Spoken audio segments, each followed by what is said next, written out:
And we are live. We are. Hola. Hola. And while we wait for everyone to pop in, I think that we need to address something right off the bat here because I almost fainted about 15 minutes ago. I don't even know if there's anybody there. Oh, there's 10 people watching. Yeah. Okay. There, Mark has this zip up hoodie. I'm not sure if it's supposed to be a shirt or an actual cardigan style hoodie. Well, I mean, if you feel that It's a very thin it's a very material. thin. It's a thin almost a t-shirt. polyester t-shirt material type stuff, right? But it zips all the way down the front. He came into the living room with it halfway zipped down and all of his machismo just hanging out. And I looked at him and I'm like, are you supposed to be like a 70s porn star? I don't understand. All this machismo just hanging out of his shirt. We ain't going into my history.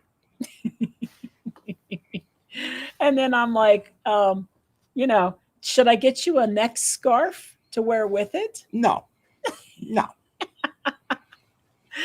then a moment ago, I realized he zipped it about halfway further up. And I made a comment about how I thought he was trying to pull off the Neil Sean look. And if I had a Phil Collins body from Def Leppard, yeah, I wouldn't be wearing a shirt. I understand why that man runs around the stage with no would shirt like, on, because that man is what, almost 70 years old and ripped. Oh my goodness. Ripped. Oh my goodness. I'm so glad that you guys don't have to feast your eyes on his machismo right now. Hey. I just knew that she got cold last time, and we had a party this weekend. Yeah. And we brought the heaters down from they're the common area, blowing some heat. And so I was like, well, she ain't gonna be cold this time because I'm gonna keep the heater down here unless somebody needs it. Nobody came needing it, so we got the heater over here beside her blowing some heat, and it's like radiating on my face. I'm gonna be like half baked on one side. Yeah. I won't be cold. We can say that for sure because it's definitely throwing some heat. We might consider buying one of those. You said 5,000 pesos. 5,000 pesos. Then you got to put in another 1,000 pesos for the tank. How much did our fire pit table cost us? I don't know. Okay, never mind. Please no machismo. Yes, I know, right? Probably, I think that was like 3,500 pesos, somewhere around. I'm surprised they cost that much more, but well, it's a lot bigger. It is bigger, but it's not. Oh, it puts out a lot more heat than that does. Oh, okay. Yeah, that looks pretty. That's effective. Yeah, true that. Okay. Well, hey. Oh, Susie says you can go ahead and flash if you want to flash. Hey, I'm just trying to be comfortable. There's a reason why he's got this wide open neck and the chain just kind of dangling. The only thing missing is the horn of Sicily. I'm not Italian unless I'm either eating or talking. Then yeah. Then he's an honorary Italian. I'm an honorary Italian. Honorary because I can't talk without my hands. That's just. I don't know where you learned that. Is that a parental thing? I don't know. I don't think your mom does it. I don't know if your dad did. But anyway. And so we've got a bunch of little random things we can discuss tonight. Let's see. We had a birthday party for our friend Ann Yvette this past weekend, as Mark was alluding to. And we got the heaters and stuff. So because it was cold and everybody likes to stand outside because a lot of the people are smokers. And also for Sloppy Joe. It was his birthday as well. It was Mark Valdez's birthday as well. Sloppy Joe. Yes. And that was our first time meeting. Him and his lovely wife, Claudia. Yep. Yes. Did we meet anybody else new? I think that was it. I think that was it. I think everybody else was, yeah. We did invite our neighbor, but she didn't come. Oh, well. I'm sure she heard us until about 2:00 in the morning. at least until 1. We didn't start karaoke until I want to say after midnight. I would say it was accurate. Yeah, because we pretty much just talked and just ate a lot of food. So we were deciding, hey, hello, hola. It's been a while, but I'm now retired and have all the time in the world. Gosh, Outstanding. that's amazing. I'm actually a little jealous. I like making the money, but I really do have so many things I'd much rather be doing. All my little hobbies, all my projects. I like having the best of both worlds, being retired and her making money. And her, I'm you know, I mean, I kept telling people I was his sugar mama on this weekend. hey, So what we did, and this was Mark's idea, it was a brilliant one. We decided that the theme of the night for the food was going to be Southern North Carolina style barbecue. And Mark made a pretty darn good pulled pork. for not having a smoker, yeah. I yeah. mean, Had a little smoke seasoning to it, but it Yeah. did it. Vinegar based, really delicious. Um, and with that, you must have hush puppies. well, you must have several sides. You must have hush puppies. Mm-hmm. You must have coleslaw because you can't have a barbecue, sandwich without coleslaw on it. Yeah. You got to have tater salad. They call him. They call me tater salad. Yeah. Yeah.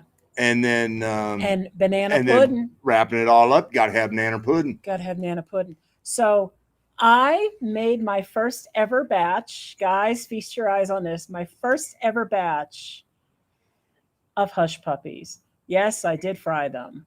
And yes, they came out delicious. And they were such a hit. And then I made banana pudding. Now, let me tell you a little about the banana pudding. First of all, I made all the whipped cream from crema de batir. So I made all my own homemade whipped cream. And of course, I layered the pudding, the whipped cream, and the cookies. Just for a frame of reference, that is a 3-liter bottle of Coke underneath that pudding. It took up an entire shelf in our fridge. And doesn't it just look pretty? Yes, you actually can make banana pudding in Mexico. And instead of vanilla wafers, well, those are. I know we used the Mexican cookies. Yeah. And came out. I was going to get to that. So try as you may, is extremely difficult to find boxed pudding in Mexico. If you go into that aisle, you're going to find flan. Flan, flan, flan, flan, flan, more flan, and maybe some jello. Or a lot of jello.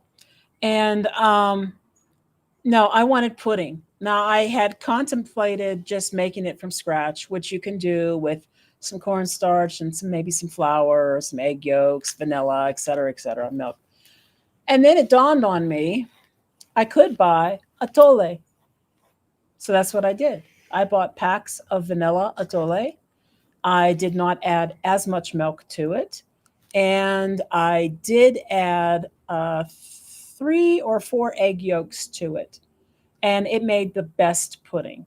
If you want to make pudding, go look at the atole mixes. I swear, this was absolutely brilliant. It was a brilliant thought at the last minute. Yep. And that's it. So I had my homemade whipped cream. I had atole bastardized pudding. And we bought those vanilla cookies. Because vanilla wafers, sometimes you can find them, but they're usually an import.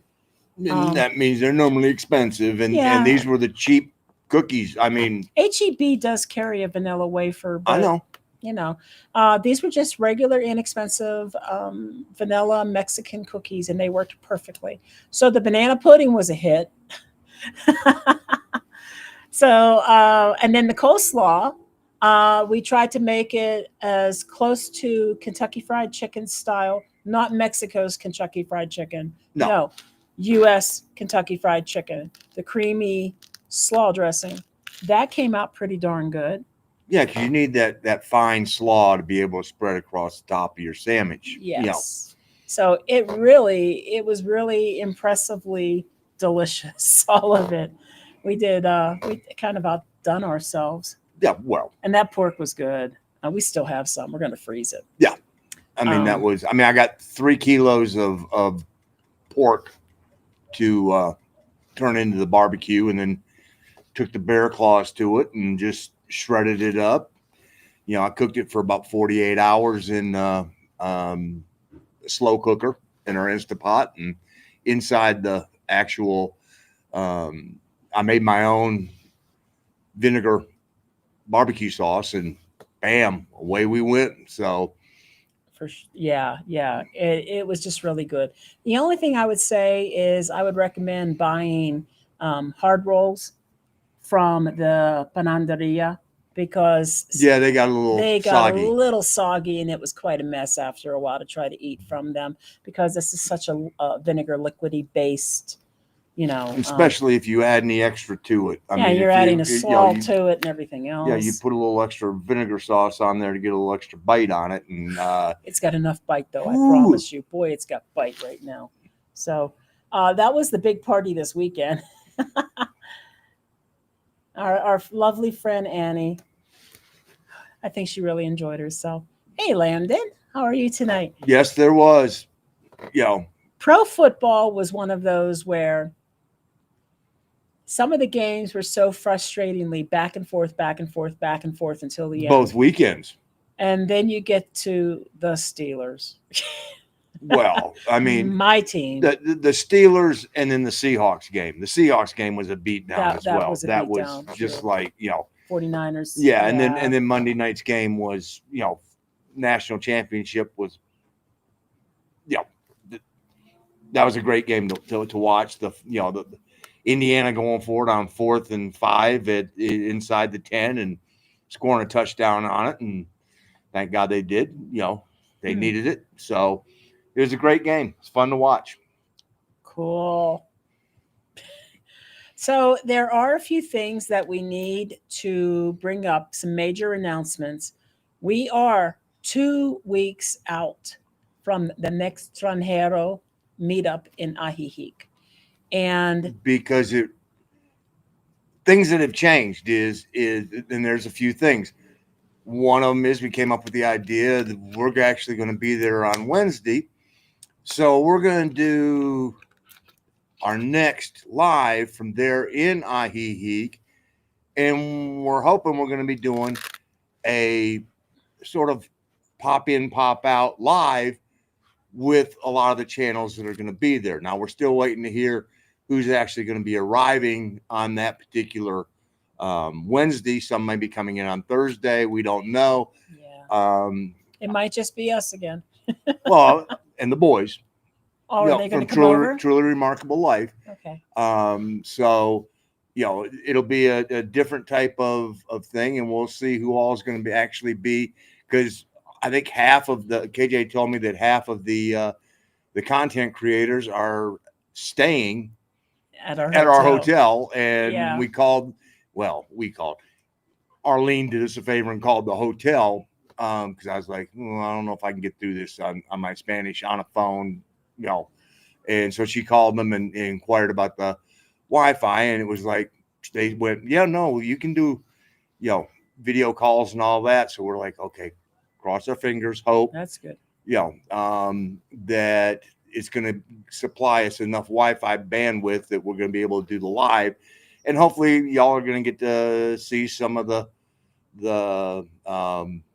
other channels popping in, and so that's I'm trying to read that the popping up, yeah, the cataclysmic storm that's coming through the south. That's a snowmageddon. You're getting the Yes. snowmageddon, man. That's right.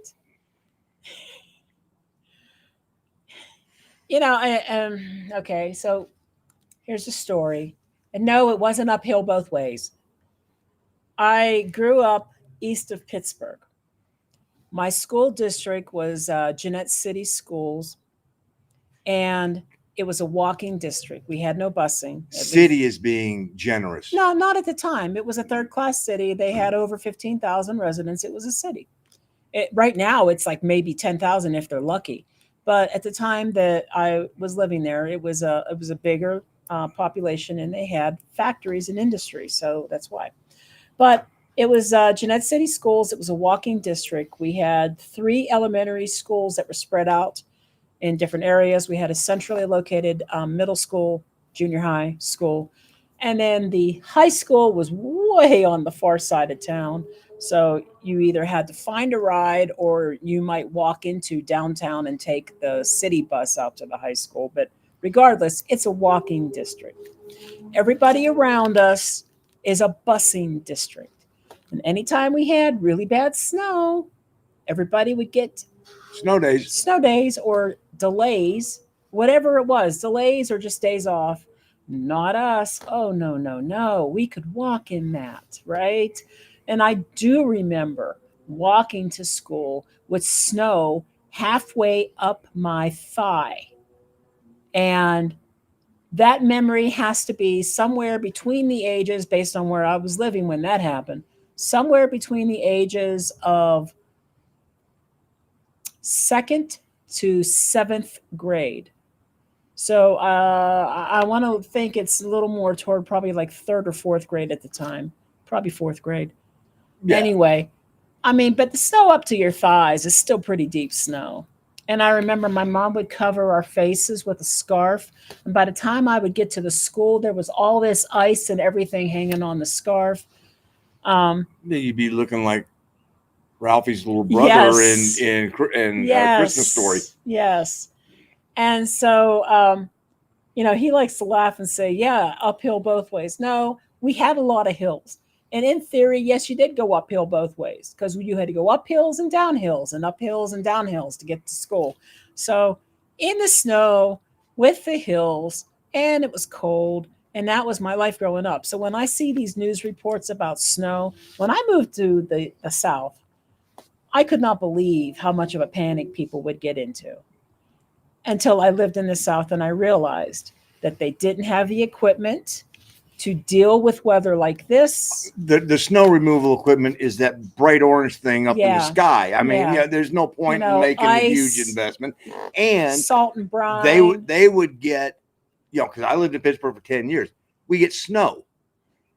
In the South, you get Sleep. ice. Nice. And Yeah. and I don't care how good you think you can drive in the snow, ice don't work the same way. It's Right, just right. it's like, oh God. They would cancel school if they got a dusting on the ground, and I'd be like, "Are you kidding me?" Well, again, those bus drivers have no clue how to I drive know. in it. I understand it now. And oh, by the way, they still never figured out how to put seatbelts in a school bus. So No, there's a logical reason for that. you know, I think they do have seatbelts in them now, but my ex-husband drove school bus for a few years, and there actually is a logical and a safety reason for that. The bus driver is responsible for getting the kids off the bus, and try to do that when every kid is in a seatbelt. I'm just saying. But You you know. flip over and now you got He actually was in a bus accident when he was a kid. His Aunt Kay was the driver. And he was mad because he lost his shoes. He was coloring and he didn't have his shoes on. And he lost his shoes. The bus rolled. Yeah. So, yeah, people can get hurt. But, the idea is to get the kids off rapidly. And it's really hard to do that well, when you if they're rolling around, it's easy to get them off. 50. I mean, Yeah, I know. And he told me the whole thing about what the black stripes on the side mean, like the different levels of the bus. Like one's the floor level, one's the seat level, and one is like the back of the seat level or something like that. There's like logic to this that I would have never comprehended if he hadn't told me. Anyway, snow days. I wish I had them. I didn't get them when I was a kid. It was tough it up and get your butt to school, kids. Okay. well, yeah. the days before the internet, you used to have to sit there, Watching TV watch the TV, or listen to the radio. or listen to the radio, and have to go through all of them Oh yeah. and go, Oh yeah. okay, all right, because I mean, H G was Greensburg, Salem. yeah, H, then you know which ones are coming up, and H you're was like, Hempfield. J, they never would say J. They would go to Yeah. Jefferson City or something like that. It would never say Jeanette. so It used to make me so mad. Um, So you're not going to get there till Thursday. Okay. Okay. Yeah, I don't think there's going to be that many people there. We just, it's going to do what it's going to do. Yeah. We're just making it available. And so I'm going to bring this up because our friends Mark and Paulette, two travelers to Mexico, when they reserved their room, they had someone staying with them. So they actually have a spare room that has two single beds in it that's not being utilized as far as I know yet. And they were looking for somebody to possibly room with them and share that I think expense. it's like $65 a night would be the split cost. And if anybody's interested, just go to Two Travelers Mexico and reach out and contact Mark and Paulette. And it's at the hotel that I think we've just about sold the hotel out. So other changes now is the Thursday night event, which was originally and still is the Thursday night event is there for all the content creators are meeting to register. But then KJ and I were having a conversation and it was like, you know what? Let's just open it up after we get done with the registration. So starting at 7:00, if you want to come down to the Lucky Bar there on the main strip in Ajijic, some of the content creators will be hanging around having a few beverages. Don't know who those would be, but we know one of them. We know one of them. And if you are staying at Don's Hotel Danza del Sol, it is only about a 3.5 block walk. Ooh, that'll make it easy. That means you can imbibe. It's the plan. Oh my goodness. Let me see. Was there anything else you wanted to mention? And then yes, there is one more thing. One more time for the people who are attending to be able to meet with the content creators is the coffee hour. Oh yeah. At El Gato Feo, which is where we did the live with KJ and Craig at that beautiful little courtyard area there. Yes. Which is right around the corner from Lake Chapala Society. And I think it's from 3 until 4. So only an hour? That's what they've scheduled. Okay. I'm going to tell you right now. I got a feeling that we got to be out of there in time to get to Bruno's. Other than that, that's the only time constraint. El Gato Feo has very delicious coffee, and I highly recommend their frappe. It was so good, very coffee flavored, not runny or weakened down by the ice. It was really delicious. And they serve beer. And they do. Yeah, they got beer. Okay. Because some of us don't drink coffee. Guadalajara, have you been? We had plans, and then they got hit by a hurricane. No, Guadalajara, we went to for the weekend. Oh, geez, I'm so sorry. What am I thinking of? Acapulco. You were thinking Acapulco. Thinking of Acapulco. Yeah, we went to Guadalajara for a weekend. I'm so sorry, guys. My mind is just scattered. Yeah, I liked Guadalajara quite a bit. Mark was not too fond of the traffic because he had to drive in it, and it's a busy place. Zoo. It's a busy place. I mean, it's a lot of cars on that concrete, and it's not exactly driver friendly. I mean, it was sort of built for. I mean, it's an old city, so it wasn't built with the design of the traffic that they now have. Yeah, and so there's a lot of glorietas, and it's. I mean, we saw our building, and it still took us 10 minutes to get there. So, and because they're doing a lot of construction. Yeah, they're basically revamping the city, putting a nice fresh coat of paint on it and everything else for the World Cup that'll be there this year. So. They're trying to put their best foot forward, and they're really working hard at it. And hopefully, for those of you who are flying into Guadalajara, hopefully they have made a lot of progress on the road because that road was under construction when we drove from Guadalajara down to Ajijic after that weekend, and it was a mess. So Yeah, they're working on it. they're working on it. But I think it's a really nice city. I love the fact that they have so much activity and cultural things and events, just because it's such a large city. We went to Centro. Uh, they have a subway. They have a metro. It's not real big, but it's just really cool that they have it. And I don't know. I mean, there's a lot to see and do there, and you can't do it all in a weekend. So we Oh saw God, no. as much as we could, and we went to the governor's palace, walked around through there, and got to Saw the watch parade. the Katrina for Dia de Muertos, a Yep. Katrina parade. So we liked it a lot from that perspective. I even liked the little apartment that we rented for the Airbnb For a weekend. for a weekend. It's small, Yeah, I mean, for a weekend, but it was we were doable, but we more were than a near weekend. what is it called, Minerva, Well, uh, we were right there, Glorieta de Glorieta de Minerva, or they Minerva. also refer to it as the main Glorieta Guadalajara. So, Really? yeah, because it has the whole thing. It's in honor of Guadalajara, because that's what the inscription says, and they were digging it all up, Oh, okay. and Yeah. they're putting But in all new plants, and I even like the location,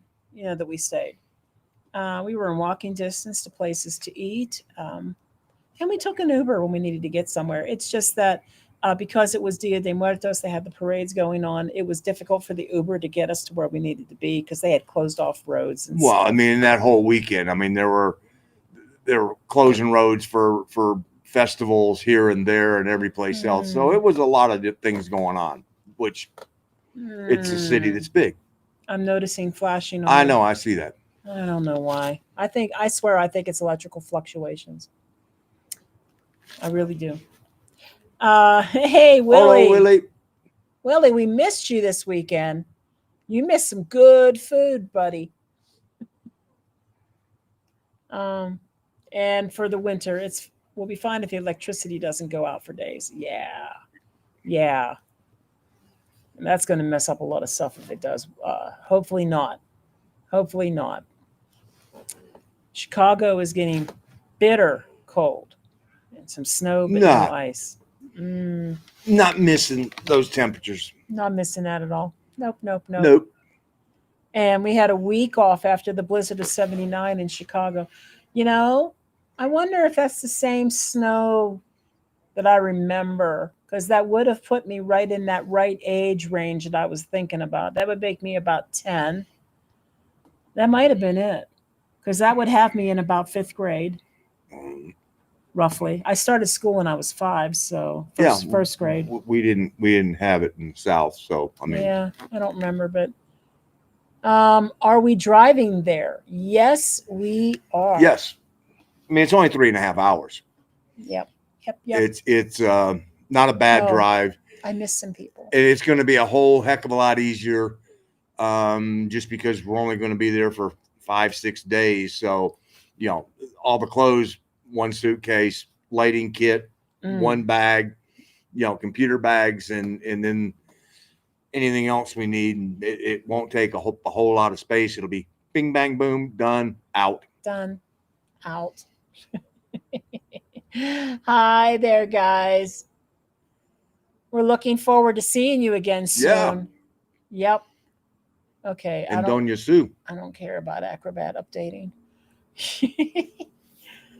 We used to get a lot of sleet and black ice in Oh, the yeah. overpasses. Yeah. Yeah, I mean, Wow. that's one of those that's the problem in the South. That corridor from, where I grew up in Charlotte, Atlanta up to Raleigh, basically up to Greensboro. Because once you got up to about Greensboro, then they tend to get a little more snow. But Mhm. that, I-85 corridor, man, that would just get covered up in ice, and it'd be like, stay home, be done. Yep, for sure. Freezing our tails off in Kansas City. Oh Lord. Hola, Alfredo. It's Yeah. gonna get colder than a polar bear's ass by Friday. Oh, La Paz. We were just out at Manzanillo, and Manzanillo is hot and muggy in December. We were breaking a sweat as soon as we opened the car doors. Well, I mean, if you think about it, our high temperatures here are the low temperatures there. Yeah. I mean, we were getting lows of 71, 72, 73 degrees and highs in the mid 80s. And here, we're getting lows in the 40s and the highs are 73, 74, 75 right now. So, Yes. Oh, okay. So before I totally get away from the food, I just wanted to share this tonight. Right before the live, quite literally, I was making English muffins. I made my sourdough English muffins. Don't they look wonderful? They smell good. yes, they do. But I just wanted to share that. It's been a while since I showed off my English muffins. It's been a while since I showed off my muffins, honey. Not going anywhere on that one. Yeah. Oh, goodness. Let me delete those and get those out of the way. Okay. So we got a Trump thing here, getting closer to bombing Mexico, which I totally don't think he's going to do. Somebody will stop him before it ever gets to that point. And are we afraid of gringo targeting by cartels? If we were in a place that had really high cartel activity, there might be a little bit of concern. I don't believe we have that here. It's here, but I mean, Not as blatant. no, and quite on. I mean, it's not far away that you have, that whole corridor where a lot of things are ugly. Because I mean, from Celaya, that string that's 45D up to um, Aguas Calientes, Salamanca, Leon, Irapuato, that is not a good corridor. And so it's close, but you know, Trump does a lot of talking to try and get people to do action. So, I don't think it's going to happen. And No, and I honestly don't think anyone will let it happen. no, I don't think there's going to I be. mean, it's the same thing. bombing. Same thing with Greenland. It was talk tough on Greenland, and now he's working on a deal to get what he wants out of Greenland, which is he wants to be able to put some military bases in there to do the Golden Dome, and it's all posturing. So I don't even follow this Yeah. stuff. I try not to on purpose. Overall, I would say we both would agree that we feel a lot safer in Mexico than oh God, yes. where we were. So, I mean, both of us pay attention, to what's happening in Charlotte and cities where we got, our girls live, and so it's paying attention there, and the number of shootings and stabbings and this and that, and it's just like, really, so yes, yes, yes. Okay. Watching you from Guanajuato State. Love you guys. Thank you. Thank you, Patricia. Patricia. Gracias. Okay, looking forward to seeing you again. All new family members of our meet and greet. I got a feeling it's going to be a lot bigger this time than last time. Well, yeah. I mean, It's been being promoted so much by everybody too. well, and it's I mean, let's be for real. Last time we sort of threw this together and we're like, hey guys, anybody wants to come down, meet up, and just get together and talk. It was a very informal affair, and I can tell you, KJ and Craig have been working their butts off for the last year. Next level. Whoa. Yeah, So next level. This is what you get when you have somebody who was an event planner plan an event. glad we got to go first. Yeah, I know. Yeah. Yeah, they're going to shame us. Well, that's okay. Hey, It's all right. Whoop. I clicked on something and got stuck on the hickey thing. Here we go. I hate when I do that. Muffins look amazing. Thank you. I didn't have any breakfast this morning because I ran out of muffins. So it was time to make the muffins. Time to make the muffins. Yep. I have a little sourdough starter in a jar, and I keep her in my fridge. I don't keep her on the counter, and I don't feed her every day. I keep it in the fridge, and then about 2 weeks out, roughly, I'll make a fresh batch. Chat GPT helped me name her. based on my love of Stevie Nicks, my queen. So my sourdough starter is called Belladonna. And Belladonna is a tart little thing. She's a tart Well, thing. She loves her rye flour. and now that we have sort of settled down and there's counter space and there's Yes. space for you to put your all the different accessories that go with it, she started making some breads and Yes, I you know, started making breads again. So, and I need to work on that a little bit because it's been a while since I made breads. I have to work better on my proofing, the rise, um, and the timing of it. Especially right now, it's cold. This is cold, and that affects the amount of time it takes for it to effectively, um, well, yeah. you know, rise and do its thing. But I did make recently a jalapeno cheddar loaf and a parmesan loaf. And they were good, but they could be better. Yeah. And I bought some rye, dark rye flour, and some caraway seeds. So there's some rye bread coming our way Oh yeah. as soon as we find that corned beef. We find some corned beef, there are going to be some honest to God Reubens being made in the Anderson kitchen. That's right. That's right. Um, Let me see here. Do you know if Alex Whitman is coming? I do not think she is, Willie. Um, I didn't see her name or backpacking brunette listed, and her channel goes by Alex Whitman now anyway. I know that this was, I mean, when this whole thing, when we started year two, and just for everybody's edification is to know, who's running this thing. There's a 5-person steering committee that runs this, and it's the two of us and KJ and Craig and Ernie Baca from Retired Life Mexico No Bull.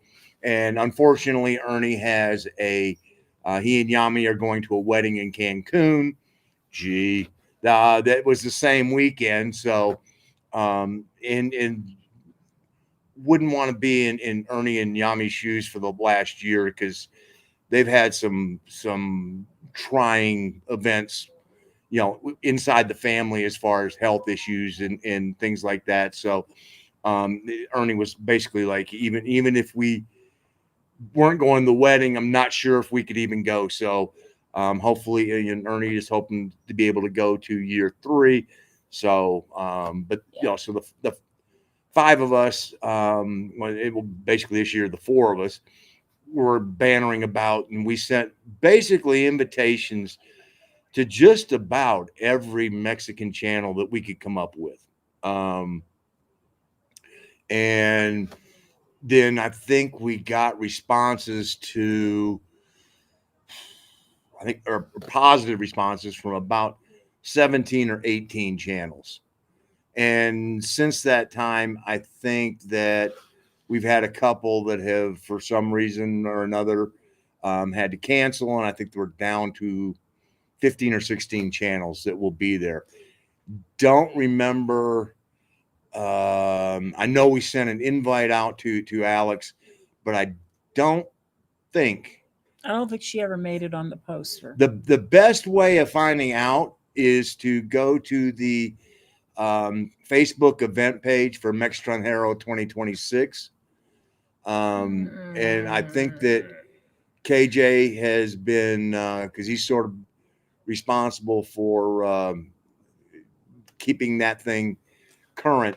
And I'm going to copy that and put it in the chat as well. so, yeah, he's on top of trying to plan everything else, he's also trying to keep up with what's going on there with the Facebook. So it's if anybody has the current information, it is those 2. Yeah, and I do know that Jerry Brown Travels pulled out. I'm not sure if Destination Retirement pulled out. I can't remember. Yeah. I think they did. I'm not. However, this is a good segue into, but there is somebody coming. There's actually, let me think about it if it's more than one. What? I'm not. I think La Carencita might be coming, but she's not on the. Oh, Yeah, we're still working on it. Okay, that's still up in the I air. was hoping we were going to be able to get a finalization on that this past weekend when she was going to come to Annie's our birthday party, and then she wasn't feeling well, so she didn't make it. So it's Okay. all still sort of up in the air. Okay, but somebody who is coming, and they're not there as a YouTube creator, but they are going to be there, is Amy Whitney from Expat Spanish. Correct. Now, I, Mark and I have been registered into a new program with Expat Spanish, and I want to share this with They you guys. totally just revamped the entire program. So they revamped it. There is a link. When you go to the Expat Spanish website, you will find a link to determine basically what level Spanish are you at. And this new program that they have, they're offering 14-day trial for 14, I think, dollars. I think it's US dollars. I did try to mess around and test it and see if I could get it to switch to pesos and things like that, but the value didn't change. So I think it is 14 days for $14. And it's just a trial run. She's revamped it in such a way that you don't have weekly assignments, homework that you bring to class. It's kind of an open door class session sort of thing. Well, so she modeled it after me. Oh, No homework, just show up and open basically. door and do it. And so Mark and I are both signed up for it. I kind of fell back from level 4 to level 3 because I haven't really been actively doing any classes, and I think it's a good idea because I was struggling with future tense and past tense, and I'm not ready to be at level 4 yet in my mind. I think I need more time to work on things. And Mark's going to be at level 5. And from my understanding, and we're going to try it out because we're like the beta testers, more or less, we're going to be taking a look at how it is set up now. It's my understanding that there are drop in live conversation sessions. Yeah. And you just go to the ones that you can go to. So it's not that there's a structured schedule, which is something that I did struggle with because a lot of those classes previously were in the daytime. And when I started working, it was very hard for me to get to class. So I might miss one or two or three classes during the entire level of courses for that session, just because of work. And now it's you get to pick the time that works best for you. It doesn't have to be the same time all the time. You can come and go into as many as you like, things like that. Then there's more to it that I can't speak to yet because we haven't actually tried We it. just sort of got the setup today, so it's sort of like, okay, we haven't played in it yet. Yeah.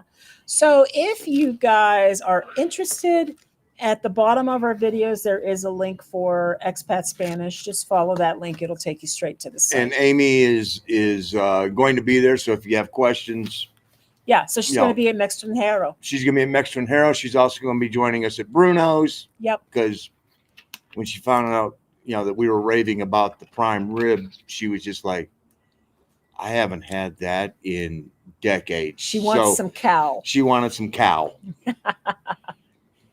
Hey there, Hey, Jesse. Hey, and Cindy too. I don't know if I said hi. Hi, Sheila. Okay. So I got the expat Spanish thing mentioned. We'll move past that. Do we want to talk a little bit? I'm going to talk a little bit about how we budget. Oh, well, I'll drink now. Yeah, you can drink now. I mean, because how we budget. My Mark's budget is, Gina, can I do? That's whenever we do cost of living videos, we will almost inevitably get someone who basically says that they're living on half of what we spend, more or less. But kudos. And that's great, and we all know that everybody's needs are different, and our needs usually run a little more expensive than a one bedroom, modest house. You know, we usually have extras that we're dealing with, and it doesn't matter. The point is the last couple videos we had a turnaround. Instead of somebody telling us how much less they spent, we actually had people telling us how much more they were spending and wanted to know how we were doing it. More than one. Yeah, a few. Yeah. How are we doing it? And I'm sitting here thinking, I mean, we ain't we, doing we're this not on the used. cheap. We're not. Yeah, we're not doing it on the cheap. I do I mean, we're work. doing Airbnbs, which means that Yeah. jacks up the housing expense, which we all know the housing expense is the biggest, Mm-hmm. biggest line item on the budget, Yeah. bar none. You know, But we're not used to getting comments about how on earth are you able to do this with only that much money? We're spending this much more. That's unusual. We don't get comments like that typically. So I will be doing a video eventually about how I do the budget the app. and the app that we use. But I wanted to share a little bit about that app. No, the app she uses. Mark just goes. Well, Mark just goes. I'll come home and what'd you spend? Yeah, and then I put it in the app. 234 pesos. Okay. Now, I'm sure you guys remember Heidi when Heidi and Adam were together. Um, From Country Country Collectors. Collectors. Heidi had this app, and I thought, wow, that is a really awesome thing to have. This app does have a free version, but I paid for the unlimited one-time payment lifetime access version, and I can't remember how much I paid. And that was a couple years ago now. Yeah, I want to say I probably paid maybe $70. It seems a lot for an app. But when you sit and think about how many apps now have monthly fees, and I'm like, no, I'm going to use this. Well, and the other part about it is from my understanding, because Mark doesn't touch it, is that it's easy to create different trips for different cities. Yes. And it drops, you just access, drop it in, okay, Ajijic restaurant, Bruno's, 2,000 pesos. I mean, yeah. And no, I'm not trying to scare anybody because it's not going to be that much. Oh my but goodness. Okay, so I'm going to share a little bit about the app. It is called Travel Spend. So I got some screenshots for you guys to see. They actually do have their own website, and this was just one screenshot. There were a number of Money Tracker 4, and that word kept changing: retirees, travelers, nomads, etc. And you can get it at the Apple Store or the Google Store. Of course, I use Android, so I get it at the Google Store. Travel Spend Travel Budget app. It's one of those, don't leave home without it. Here are some screenshots I actually took on my phone. So this first screenshot shows all the different trips that I have. Each trip is its own file system. You can set the date of when the trip starts and when it ends. And if you want to, you can set a daily limit, which I don't do that. But I did do it for Balvanara because that is our rent, and I do have a daily limit that I want to meet. The others were Airbnbs, and they were traveling and entertainment and things like that. So I didn't set a limit there. But you can set up each trip. Now, the nice thing about that is when the trip is over, you can export that data into a CSV spreadsheet. That spreadsheet is literally what I use to make up our cost of living videos. So that's where I get all the data. I know exactly how much we spent in housing, in transportation, in dining out, shopping, medical, all of it, because it's got. Let me get to the categories. It's got categories. Now, these are the categories I chose to keep. You can add categories, remove categories. You have the edit option there. You can also track income. I do not, but you could.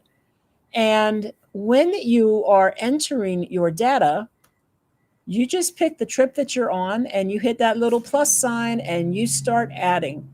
You pick the category, you can give the name, it'll even track the location, it'll track the date, the time, how you paid for it if you want to, credit or cash. It'll track the uh, currency that you used and do conversions. So you can have currency that you spent and you can have home currency and all that. And then it makes this wonderful, there's a statistics button at the bottom. It tells you how much you're spending on what. And then, of course, you can export that. And that is how I am budgeting. So I will probably end up doing And again, like a any demo of it. and like any app, it's only as good as what you put into it. I mean, But I put everything in.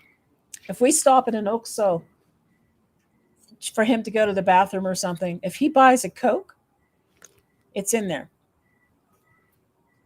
yeah, and then I come out with a Coke and the Krispy Kremes and the Yeah, I mean, it all goes in the app. It all goes in there. It all goes in the app. Even shopping, you can even indicate on. Well, no, I do this myself on my spreadsheet. But even like the shopping, his cigars, everything goes in this app. I choose on which to include which to include. And when we do the videos on the cost of living. Right. Like I don't include a lot of the shopping unless it was directly related to us needing something here. Like if I bought, I don't know, if I bought a book, I probably didn't include it because that's me buying a book. But if I bought some clothes, I would include it because people do have clothing expenses that they can expect to have. Yeah, I mean, yeah. Things like the fire pit that we bought because we wanted to have it out here, and then but that's not going to be in the budget. It's not going to be in the budget, but it goes in there. It's in there. And now what probably would go in though is when we refill the tanquitas. Yes. Taquitas with the tanquitas with the gas, then that will probably get put in there because that's something that we use, when we get together with everybody, so that we're not freezing our butt off out here in the winter anymore. And now we're talking about. Yeah, we're back. I'm going to go back, but okay. So it's called Travel Spend. Let me show you the screen again so you can see what it looks like at the Google store. I'm sure the Apple store looks the same. Travel Spend, travel budget app. And like I said, there is a free version. I cannot speak to everything that is included in the free version. It is my understanding that the free version allows you to have like maybe one trip that you can work on. Well, and that's a good way for you if you wanted to figure out, okay, is this worth, because not everything fits everybody. Right. So, I mean, if you go, no, this is cumbersome. Yes. It's not comfortable for me. So, scrap it. Or, if you are one of those that you're going, diligent about it, and she's trained me very well. That matter of fact, we receipts. Or even we pull out of the toll booth. Did you get the amount for that toll booth? Yeah.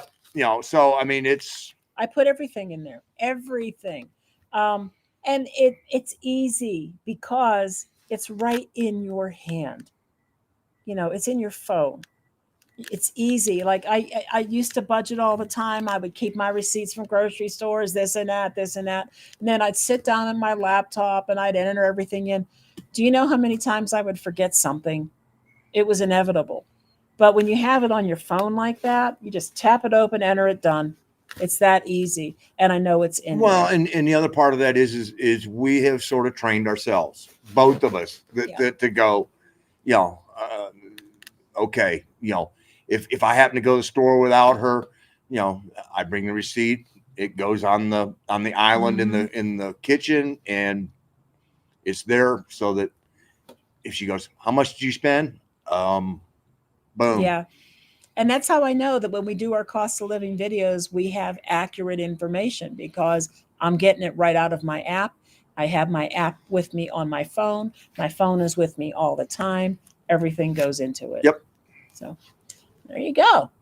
So I will eventually, as soon as I get to that point, probably do a demo video on how to use it. And again, I'm not really sure the exact limitations on the free version. I believe there are no limitations to like a singular trip, however many days the trip is, however you set it up.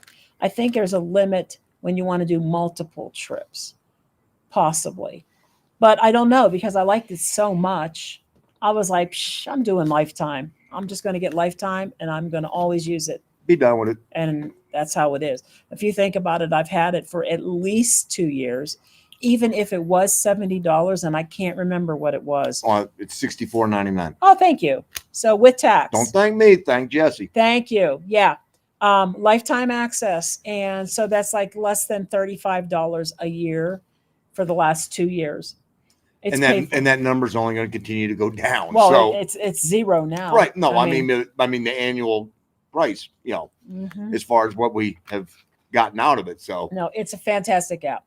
Probably one of the most helpful, most functional apps I have on my phone. I got to ask this question. What's that? Did the new computer go in the app? Oh, okay. Oh, yeah. Oh, Lord. Guys, I could drive my new computer. Yeah. We'll get back to that. Let's get caught up on some comments first. I'm yapping. Yeah, we can't wait for Bruno's too. Oh my goodness. I have a question as to whether they allow us to do hors d'oeuvres. I can ask. I got to confirm later this week as to what the exact number is. And right now, I think we are up to 21, 2021, 20, somewhere right in that number. So, and the thing is the appetizers, they've got this camembert with raspberry compote on garlic toast to die for. But I'm hesitant simply because there's so much food. I know I'm going to end up taking half of it back. I know that between the prime rib, the baked potato, the Caesar salad, and the corn on the cob, I know there's not. I mean, that's it. He'll hit that wall. I'll hit the wall about halfway through. No, I hit the wall. I just blow through the wall at Bruno's because it's just like so funny. Yeah. Yeah, I get that, Terry. I mean, me, if it moves, I'm ready for it. And he can't wait either. Then this prime rib is. Oh, Willie, I want to know everything about your budget. Well, I'm going to do the video. I will. Well, I mean, and we pretty much share everything. I mean, we do. And we did have someone actually make the comment one time. Okay, what are you not including? Because, we always make the comment, what's not included? And somebody was like, well, what does that come out to? And I think we actually did the math. It was around $800 a month. $800 and some odd dollars a month when you start adding in, the cigars, the various subscriptions that we have to produce the channel, along with, like things like Spotify Premium. I have genealogy memberships. Things that we use for our life that, we like that, but not everybody would have to do that. I mean, some people could go, I can get by on Spotify free. Okay, whatever. We like the premium version.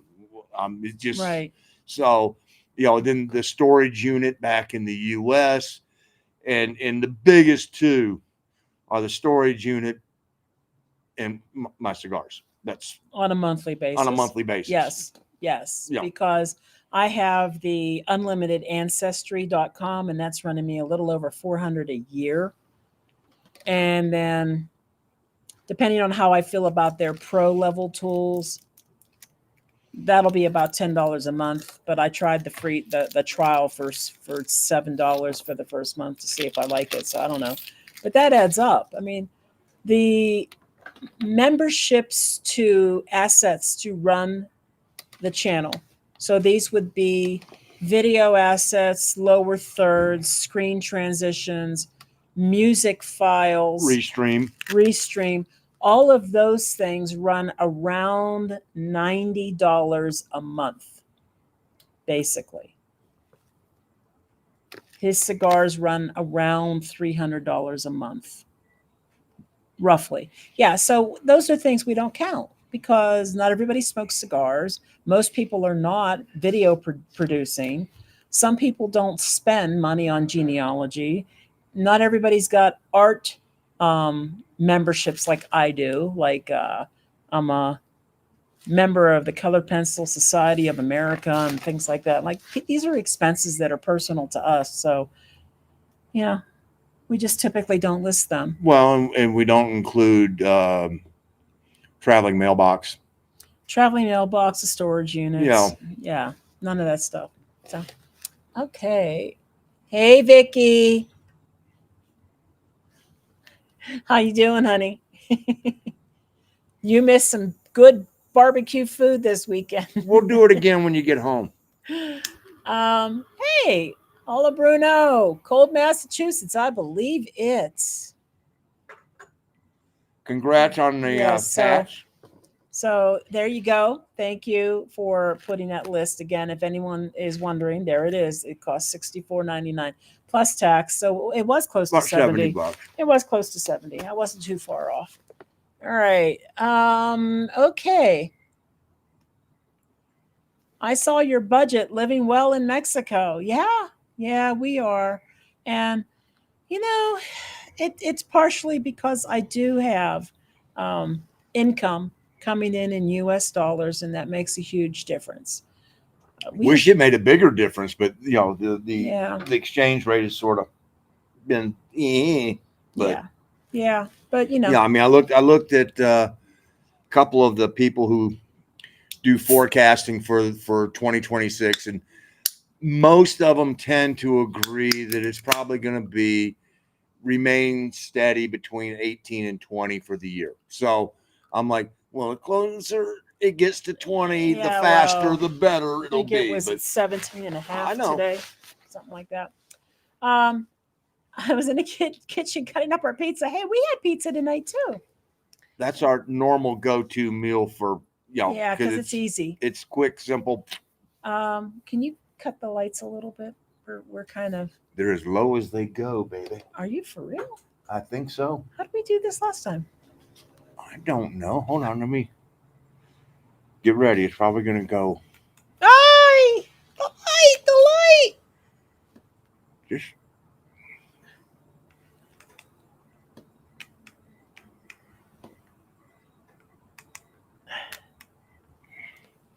Oh God, that's hard worse. Gosh, help me.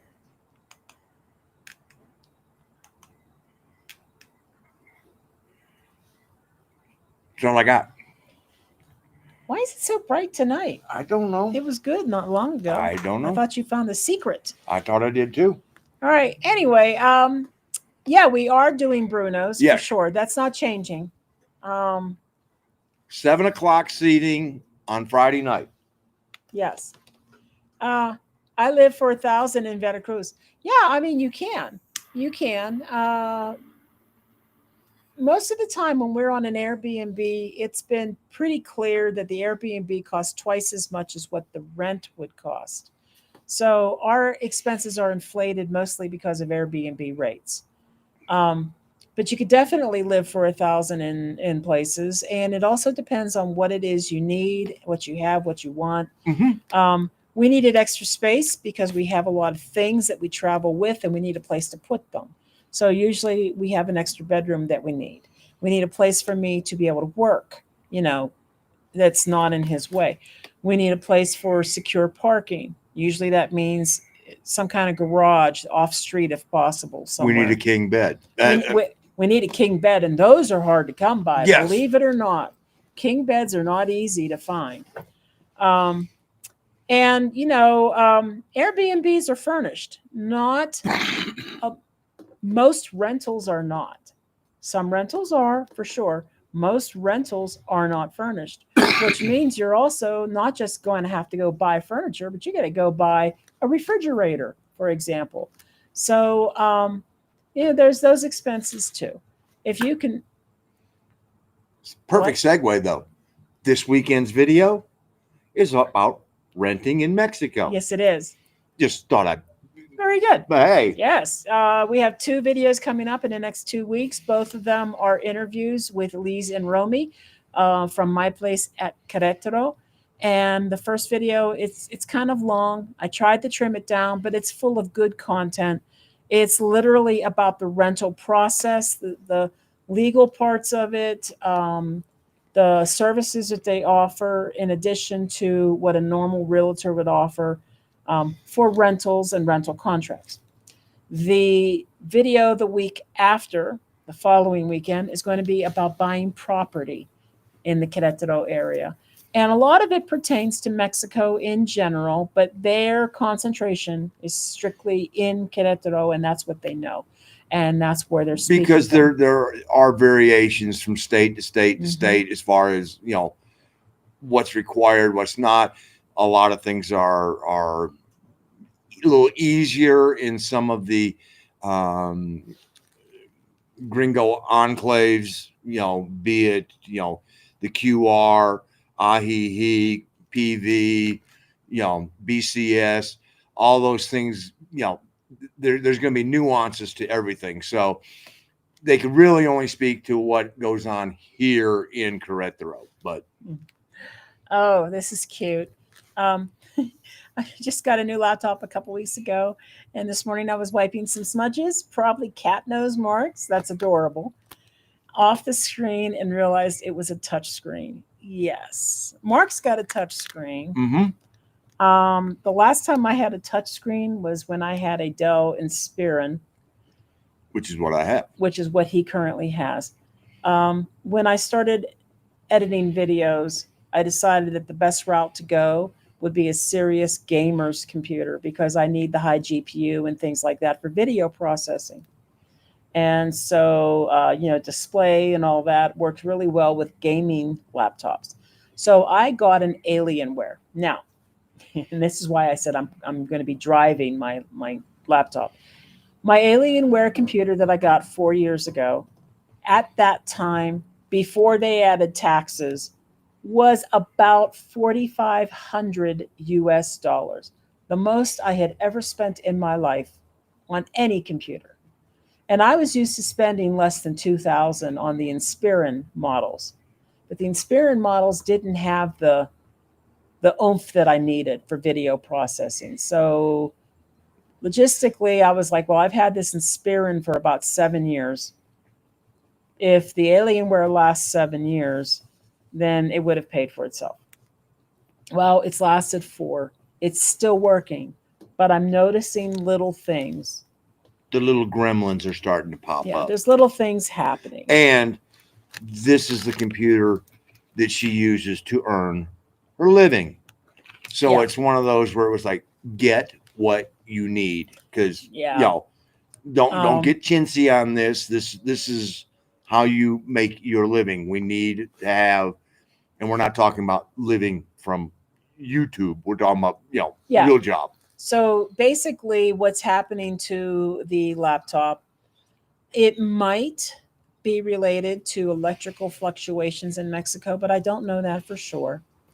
But it's a metal casing, and it's coated in like plastic. And there's a chipped piece on the corner.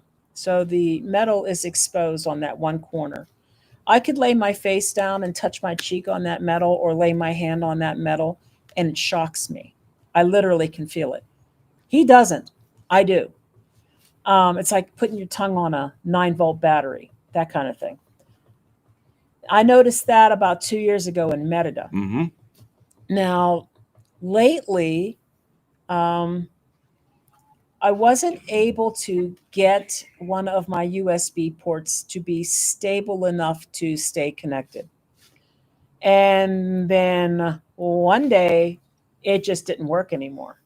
And when I went into the device manager, it was disabled. So I deleted it, rebooted it, reinstalled it, and then a screen came up and said that for safety reasons, the system has detected a short basically in that port, and they were disabling it. So there is a short somewhere in this computer.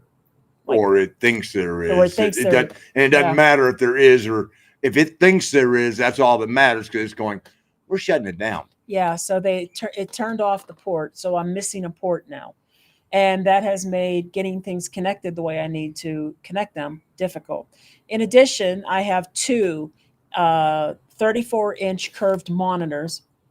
I discovered that this computer is not capable of displaying both monitors. Um, I mean, it was made 4 years ago, and technology has changed. So I'm only able to connect to one of those external monitors. So what I'm doing right now for work is I'm working with the laptop open, and that's monitor number one, and then the large 34 inches monitor number two, and the other 34-inch that I spent good money on isn't even being used. So that's happening. So, with the gremlins and the monitor connectivity issue and the little short in the corner that I can feel, um, we were like, before this dies, before something worse happens. I mean, we're going to Kansas City in March. So it was like, let's just go ahead and order this, cross our fingers that the computer lasts until we get to Kansas City. Yeah. And then that way we've got new and she's good to run and everything is A-okay. Because we don't want to, it's cheaper than, all right, so we buy $4,500 computer and then we got to spend $1,600 on a round trip ticket back and forth. Yeah. We're at $6,000 again. So I ordered another Alienware laptop. And I went with it because of two things. Number one, it's expensive. And number two, I have Dell financing to help pay for it. Hey, if they're going to let us play with their money for a year, okay. And it's interest free if I pay it off in a year. So there's that. Well, this made me cringe. 4 years ago, this Alienware cost $4,500. This week, the brand new Alienware was before taxes about $5,500, and then I added about $450 or $500 worth of 4-year extended warranty, accidental damage, drop, water protection, and yada yada yada. After taxes, this is how much we spent. $6,700 frickin' dollars. That is a $2,200 increase from 4 years ago.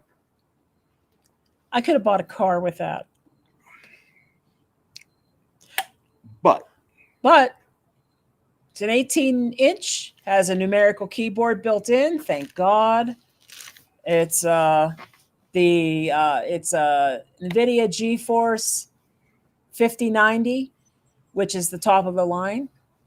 It's 64 gig RAM. It's got 2 terabyte drive, SSD. Then we had to spend another $95 for a cooling fan. On a cooling fan, yeah. That has a 5.5-inch fan. I needed a fan big enough for an 18-inch laptop. Yes, I said 18-inch. Which required, that's right, with an 18-inch, a new bag as well. Dell does this. They give you credits when you buy something, and it's like Dell rewards, and then you can spend your Dell rewards. Well, my Dell rewards bought the bag. Thank God. Yeah. Spend that much, it should come with a bag. Yeah, it should. I mean, it's expensive. It's expensive. So it better last me at least 4 years is all I got to say. That's all I got to say. I got my lesson and content all created for the breakout session. I'm leading on using action cameras. Woo! For our type of content creation. Very cool. Very cool. What? We've never even been told what we're doing. I guess just traveling. You better come up with something. I guess I better contact KJ and go, Well, we've traveled probably a lot more No, in our car I get that. than most of the creators that are there. So we have done a lot of road traveling, and Ain't that the truth? maybe I thought that's where we were going with that. Yeah, I don't know. don't know. I was waiting to get a confirmation as to what, but Yeah, I don't know because I'm busy, too I busy know. to know. I'm looking forward to the video this weekend. I've been dream shopping on Facebook of rentals. Still a couple of years, but I love to look. Yeah, Sheila, it's really interesting because until we rented the place that we're in right now, I could not have ever imagined the amount of complexity that is involved or can be involved, I should say, in doing a lease. It's not always or like let that. me put it this way, or should be involved, because you want to protect both parties want a CYA, both Yeah. the landlord and the tenant. So and in the process that we went through, both Paul, the landlord, and ourselves are covered, and so it's one of those, which is it's a good situation. Yeah. And that's the things that they outline is, look, we're here to, they don't do listings, they only do represent people who are purchasing. So the rest of it you can all see, or renting, you can see on Saturday. But another good place, Sheila, is in Muebles 24. Yeah, that's where Mark found where this I found this place. place. So And this place was listed not just on in Webways, it was also listed dually on Airbnb as a vacation rental at double the rate. yeah, Again, it follows that pattern. Always double the rate on Airbnb. yeah, Muebles 24 is outstanding. And you can narrow it down into the areas you're looking for. You can narrow it down by renting. You can narrow it down that supposedly you can narrow it down looking for ones that are either furnished or unfurnished. I have found that works for maybe the first one, maybe 2 pages, and then suddenly it gets back into I'm getting unfurnished ones tossed in when we were looking for furnished. So I'm bright. Always me being bright. You're not that bright. Whoa. What just happened there? I don't know. You want me to just hold my hand right there? No. Okay.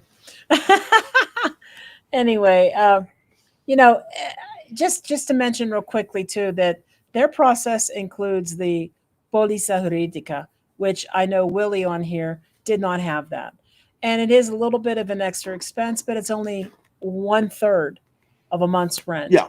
And they're going to talk more about that. They like to use that, and I understand. And there's a reason why. Yeah.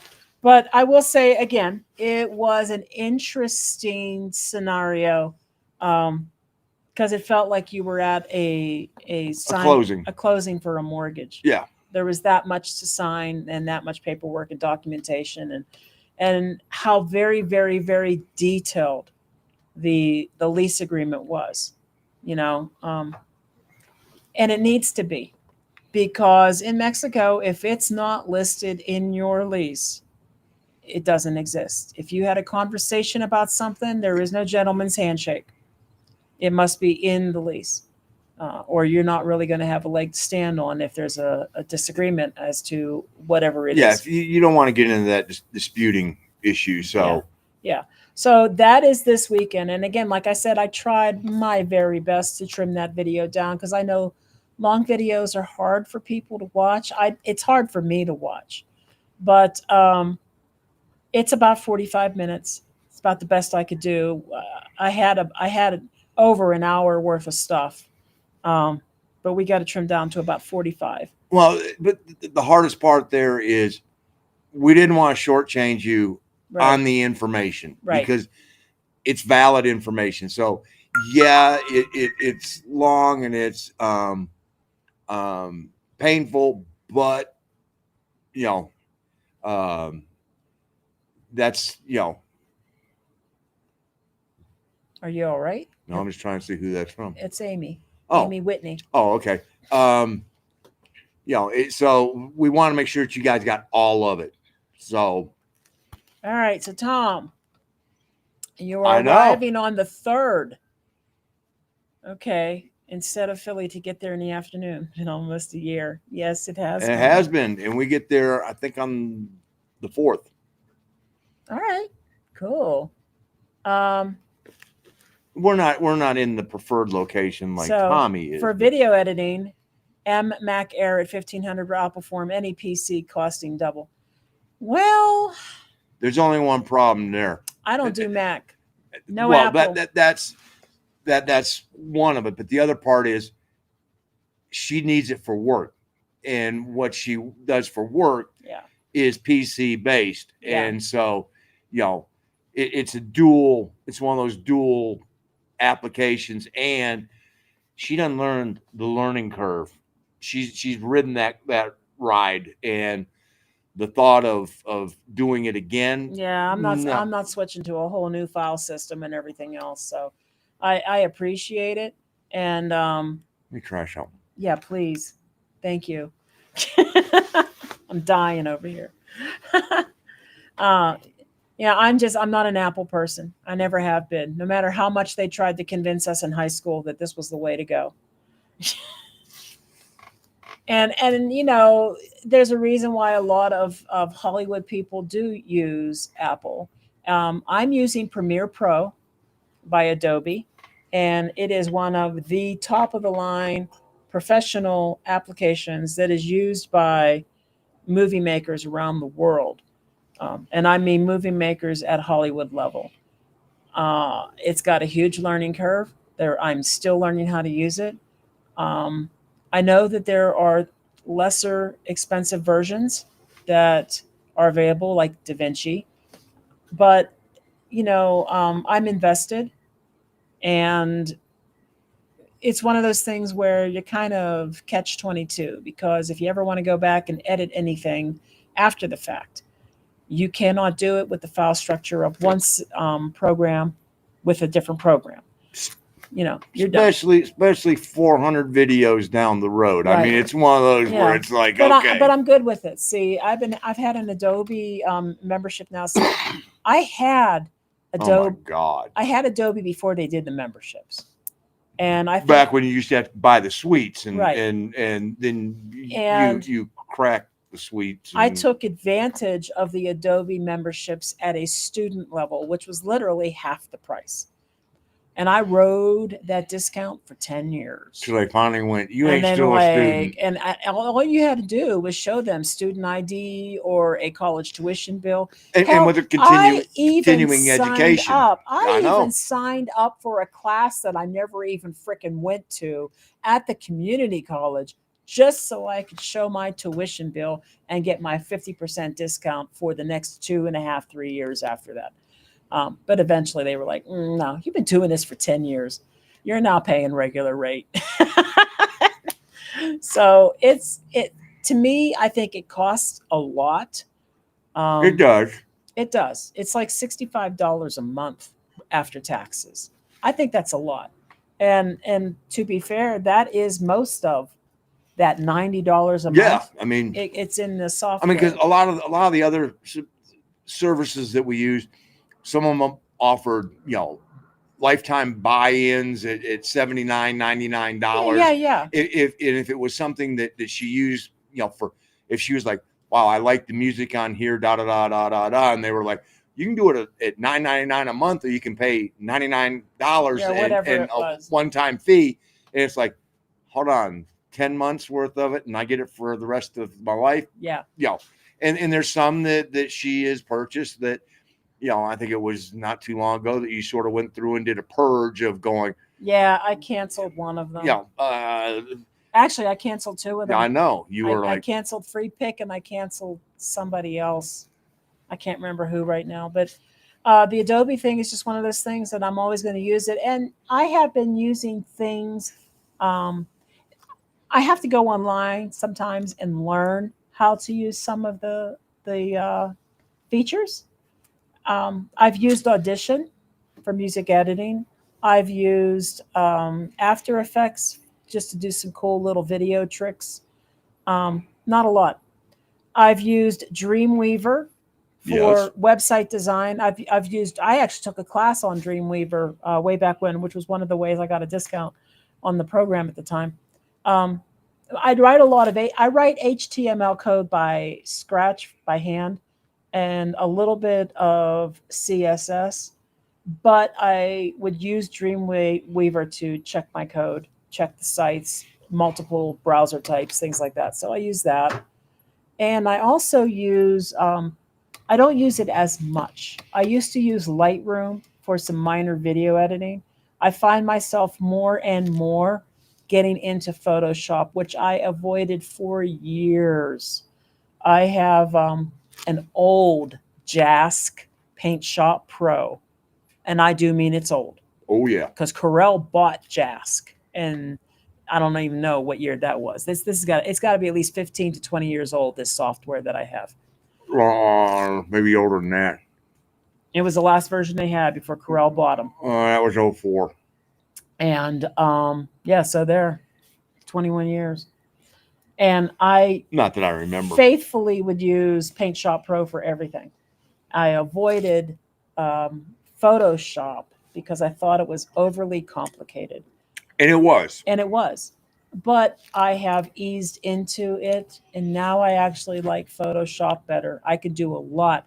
And one of the things I love to do is with my genealogy, I like to restore photographs that I find on Ancestry. And there are some cool tools that do that Yeah. very effectively. I mean, I never got into the full blown version of Photoshop because, well, it's not what I do. Even being in the photo industry, but I used, what was it, Lightroom? Yeah, Lightroom is the simple photo, and I got pretty good at Lightroom of being able to go in and Yeah. what? There's an annoying power line. This shot is perfect except for that power line. Well, Remove power line. good luck, Yeah. And then I'm talking 20 years ago, figured out how to get rid of all that stuff. So Yeah, I wish I could. but I'm nowhere near. continue. No. Oh, I've done some really cool No. photo restorations. Recently, I did one where there was actually a tear in the photograph, and it was actually shifted and twisted. The torn part was twisted a little. I restored the whole thing, um, and it looks great. I wish I could show you right now, but with all those applications combined, now I don't use Illustrator. That's another one I have access to, but I don't use it. I don't use, I think it's called Publisher, maybe. I don't Publisher. know. Yeah. I don't use that either. No. With all those applications, the ones I actively use, Photoshop, um, less actively, but still use Dreamweaver and Premiere. and Premiere Pro, and maybe less actively, the Lightroom. Um, Audition and After Effects are used even less frequently, but just those four alone, yes, I validate the expense. And for this channel, I'm definitely using Photoshop and Premiere, both of them. So, yeah, I can't do Mac. Sorry. Nope. I mean, and the other part of that is, let's be for real. You reach a certain point in your life where you've gone, it'd be like this. I couldn't use an iPhone, after all these years of running Android. Somebody puts a Apple in my hand, and I'm like, no clue, Yeah. So I barely have a clue on that one. My computer's acting up on CapCut. I have to do little pieces and add them up at the end. Problem with that is that I have audio variations between clips. Okay. Yeah, and I don't use a lot of those. Some of the video editings are free to use. Some of them are very low cost. DaVinci Resolve is really popular among a lot of people, but again, I can't do that transition right now. I'm happy where I'm at, but it can be hard, and not everybody's laptop can handle the GPU alone. Is really important, which is why I always go with the gaming system, because they can run games with high refresh rates on the for monitors. long periods of time. Yeah, boy, they get hot. Oh, those computers which get is hot. which is why we spent $100 on the fan. Yes. Oh, yes. Um, would the humidity fluctuations while Tuco Merida hurt your laptop? I want to say, yeah, they would. I would. I mean, Probably. let's throw Manzanillo in there because her electronics went nuts For a whole week. for all week when we got to Manzanillo. Even my phone. Did not. And the weird part is, didn't affect mine in the least. But Laptop your or phone. You don't have things plugged into your laptop. I get that, but I'm saying that, we get there, you plug your phone in just to try and get it to charge, and it goes, here's a finger. Yeah. And mine, I just plug it in, and it go, okay. And I ended up doing wireless charging, which was fine. But the problem is we need to get data off of it. I've got USB hubs. I've got a docking station. I've got to be able to plug in the Ethernet for the tunnel back to Kansas City and all these things, and all the connections, even the Keep Your Home IP box. Everything went nuts for about a week. Yep. The humidity was insane. So Yeah. I had fans blowing everywhere, just trying to blow air around. And it's blowing hot, humid air. After about a week, it got better. Yeah. Well, I don't know if it got better or it got acclimated. One of the two. Which is the same thing. Yeah. Better, acclimated. But it did get better. But the shock to the system for that whole first week was just, I couldn't keep the internet connected. I couldn't keep my hard drives connected. I was unplugging things, moving cables around. I bought a bag of rice just in case I wanted to throw something in there. Well, we were thinking we were going to have to throw your phone in there because, everything we basically record other than drone footage comes off of her phone. So my M1 Mac Mini eats double 4K timelines like they're warm butter. That's awesome. And there, I agree about the Mac. I have a MacBook and I love it. See, that's just it. You either love it or you hate it. And it's not that I don't hate it. You don't know it. I don't know it. And I'm not willing to transition to, like I said, different file formats, things like that. I'm just that'd be like you having to learn a foreign language. I mean, because that's basically what it is. It's a whole nother language, and you ain't got time to do that. I really don't. And the mental bandwidth. Well, you're trying to learn Spanish. You ain't got time to learn another. I know. Yeah. Well, hey, you'll love this, Jess. The Inspiron that I had before I got the Alienware, that lasted me 7 years. Mm-hmm. Of course, it absolutely would choke when I tried to do a video because it wasn't designed to do that, which is why right before we left, I got which I'm using right now. It's an Alienware. I think it's an R17. It was the biggest, bestest, fastest Alienware they had at that time. When we decided we were going to do this channel, we were like, all right, you got to have, the latest and greatest to be able to process everything that's going to be going through it for doing videos. Yeah. And so when we bought it, this was the latest and greatest. And there was a preference to use Dell because of the financing options that they offered. Some of the other high-level gaming laptops that were recommended, one was an Asus brand. There was another one I can't remember right now, but Lenovo. I went, can tell you no. I went with Dell simply because Alienware was recommended as one of the high-end ones for the purpose that I wanted it for, and I had financing options available. They gave us free money for a year, so it was like, okay. Yeah. So and we literally did. When we moved down here, we bought this laptop for her.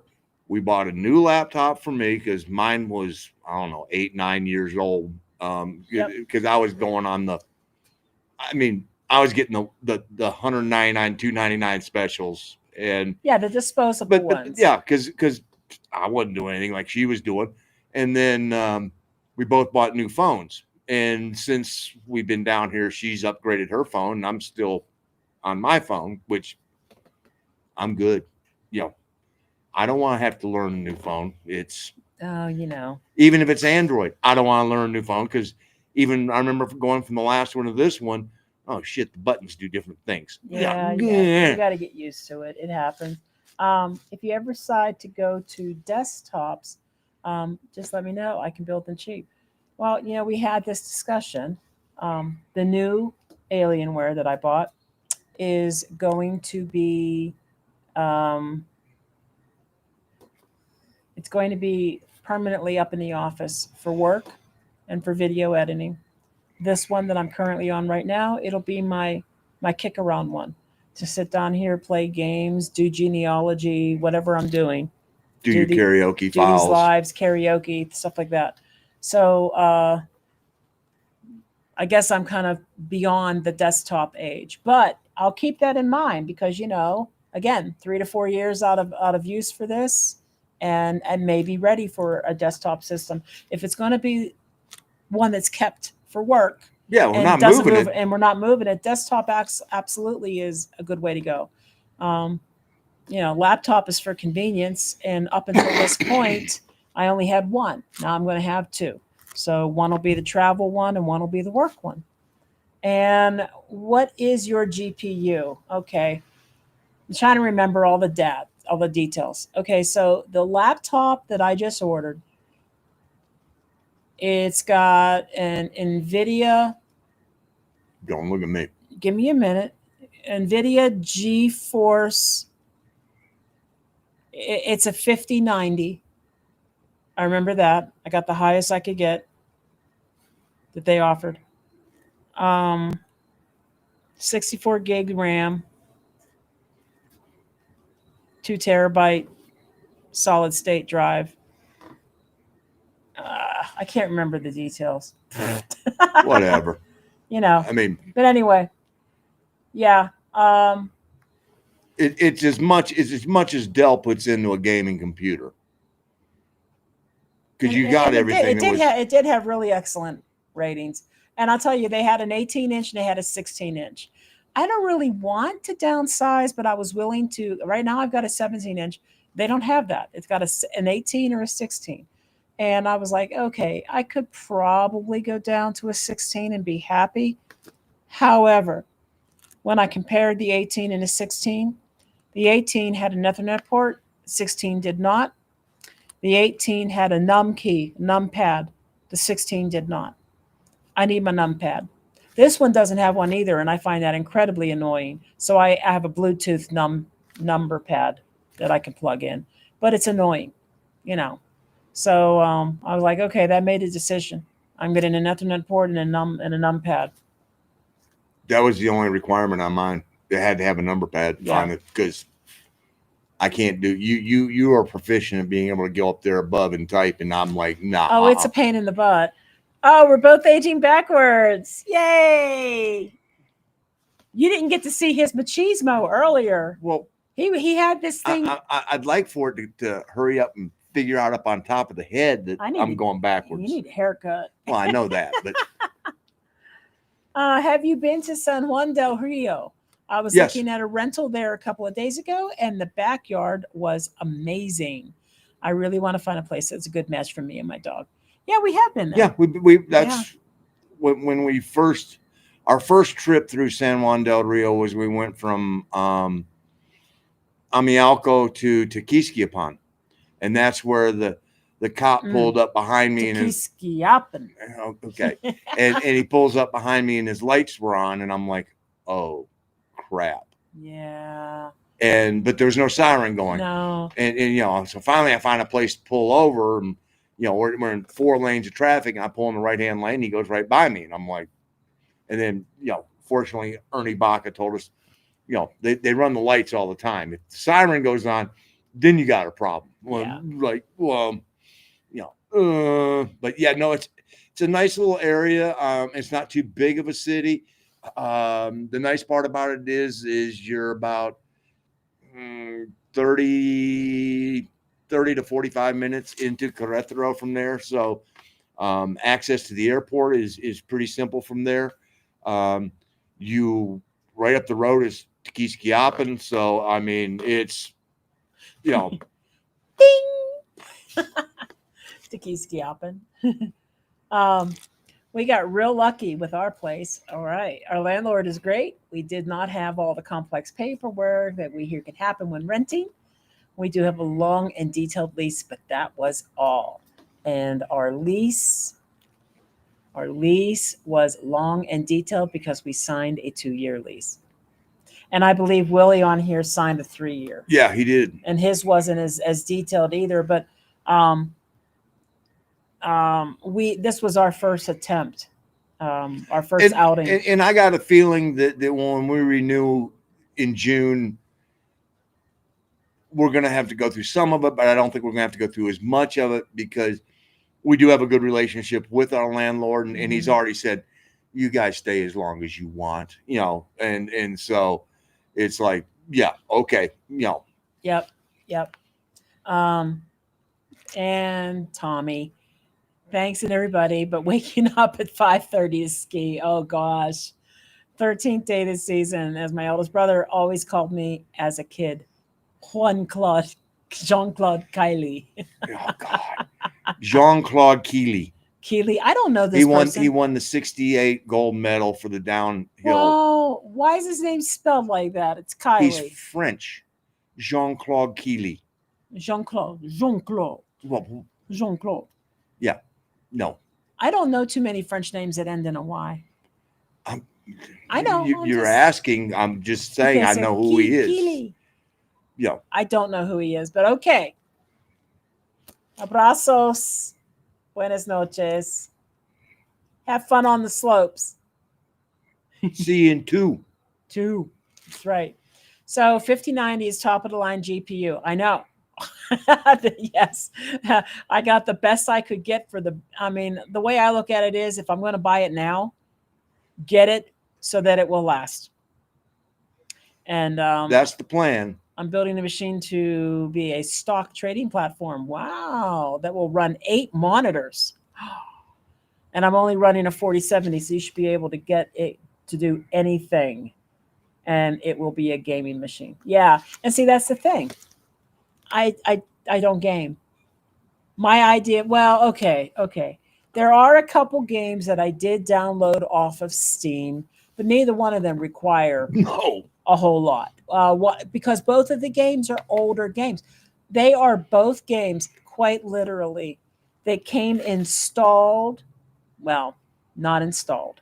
They came with discs, CDs, to run on a bastardized version of DOS on a Gateway 2000 computer that I had built before the year 2000. It was like late 1990s. And both of these games were available on Steam. Wait, I say both. Let me clarify that. One game is a Titanic adventure game. The other game is actually a series. It's basically Myst, Riven, all those games. It's the only games I'll be playing. And I'm sure they do not require this gaming computer to run. No. No, they ran on a console that barely like could 8 megs. Yeah. Yeah, for sure. But if I ever wanted a game, I guess I could. I just don't. So I don't have time. I don't even have time for these games that I downloaded from Steam. Rosa Moreno, going on a pilgrimage to Mexico City in April. I am excited. We will be in a large group and have a tour guide and transportation. That sounds amazing. We have never been to Mexico City, but not really. Quasi. We went to the outskirts of Mexico City, part of the metropolitan area, for a dinner. But we are going. I got us our 2 bus passes for Premier Plus. We are going to Mexico City in March to see Steve Hackett in concert. And then we are going back to Mexico City for an extended weekend. I think it's in June to see Rush in concert. So I'm looking forward to it. I'm excited. As excited as you are. I can't wait. We always felt that it might be too large of a city for us to want to live there, but I certainly want to visit. and there's a lot to be seen. So I hope that you have a wonderful time. I bet that you will. So that's exciting. Um, one of our 6 days will be in Puebla. Oh dear, I love Puebla. Puebla, oh, it literally is one of the top three places that we have been to, in my opinion. Top three, my top three. And I, if it wasn't for him not tolerating the air quality in Puebla that well, I could have potentially stayed there and never left. Um, we don't really know. We were in Puebla for 1 month, um, and he is a smoker, and he is outside a lot because he smokes. We don't smoke inside the property. And he kind of got run down. He was very tired. And we're wondering, ooh, Okay, I just was trying something. uh, we were wondering if it was the air quality because there was volcanic ash. You could feel it. It was gritty. Well, And I mean, it could have been. or was he just not feeling good? Yeah, it could have been something that hit me. Don't know. I mean, we don't know. You know, but Pueblo was. Oh my God, Puebla was amazing. the history in Pueblo is phenomenal. Yeah. Um, The churches, the museums, uh-huh. the food. Oh, and you have to go to the library. Oh gosh, that Without a library. doubt, you have to go to the library. Yeah, that was really That cool. was That was very cool. oh my God, stunning. I came across one of the Hardines over a weekend, and I think, I think they had like a tianguis type thing going on that was all like Oaxacan themed. So you could buy uh, Oaxacan chocolate, and you could buy the pan, and you could buy mole and things like that. I swear, all the booths had something to do with Oaxaca. That was really cool too. Um, at another Hardin, they were having a flea market, Mm-hmm. and they had vinyl records. Thank God she resisted, I resisted. I did. which is not easy for her when she sees vinyl. I just want to look. I didn't. I didn't look. The churches. Oh my goodness, there has to be a church on every corner. I swear, it feels like it. I think there's over 100 churches. There's a lot There's a lot, um, and they're not always all open either. But we were 2 blocks literally from the cathedral. from the main cathedral, and I could have lived there for sure. I mean, it really was I mean, we had a day plan where we were going to do 8 different museums and everything, and we ended up hitting 4 because that was all we had time for. I'm going to try something else. So hold on. Okay, I'm burned. Oh, that's better. It's not great, but it's definitely better. Um, I'm actually looking forward to seeing more of this country on our charter bus trip to our meet and greet. Yeah, yes. I I am actually very thankful that we did it the way we have done it because we got to see a lot, and we got to see the differences, how each area of Mexico is so unique in its own way. So I'm glad we did things the way we did. Well, I mean, let's be for real. Most people have not seen as much of Mexico as we have. I mean, we have seen, I think we've been in over 2/3 of the states now, um, between driving down from the border and then all the touring. I don't think there's a state yet south that well, maybe. No, we have. Yeah, we've been in Hidalgo. We drove through Hidalgo. We've hit most of the states south of our imaginary line that we drew, and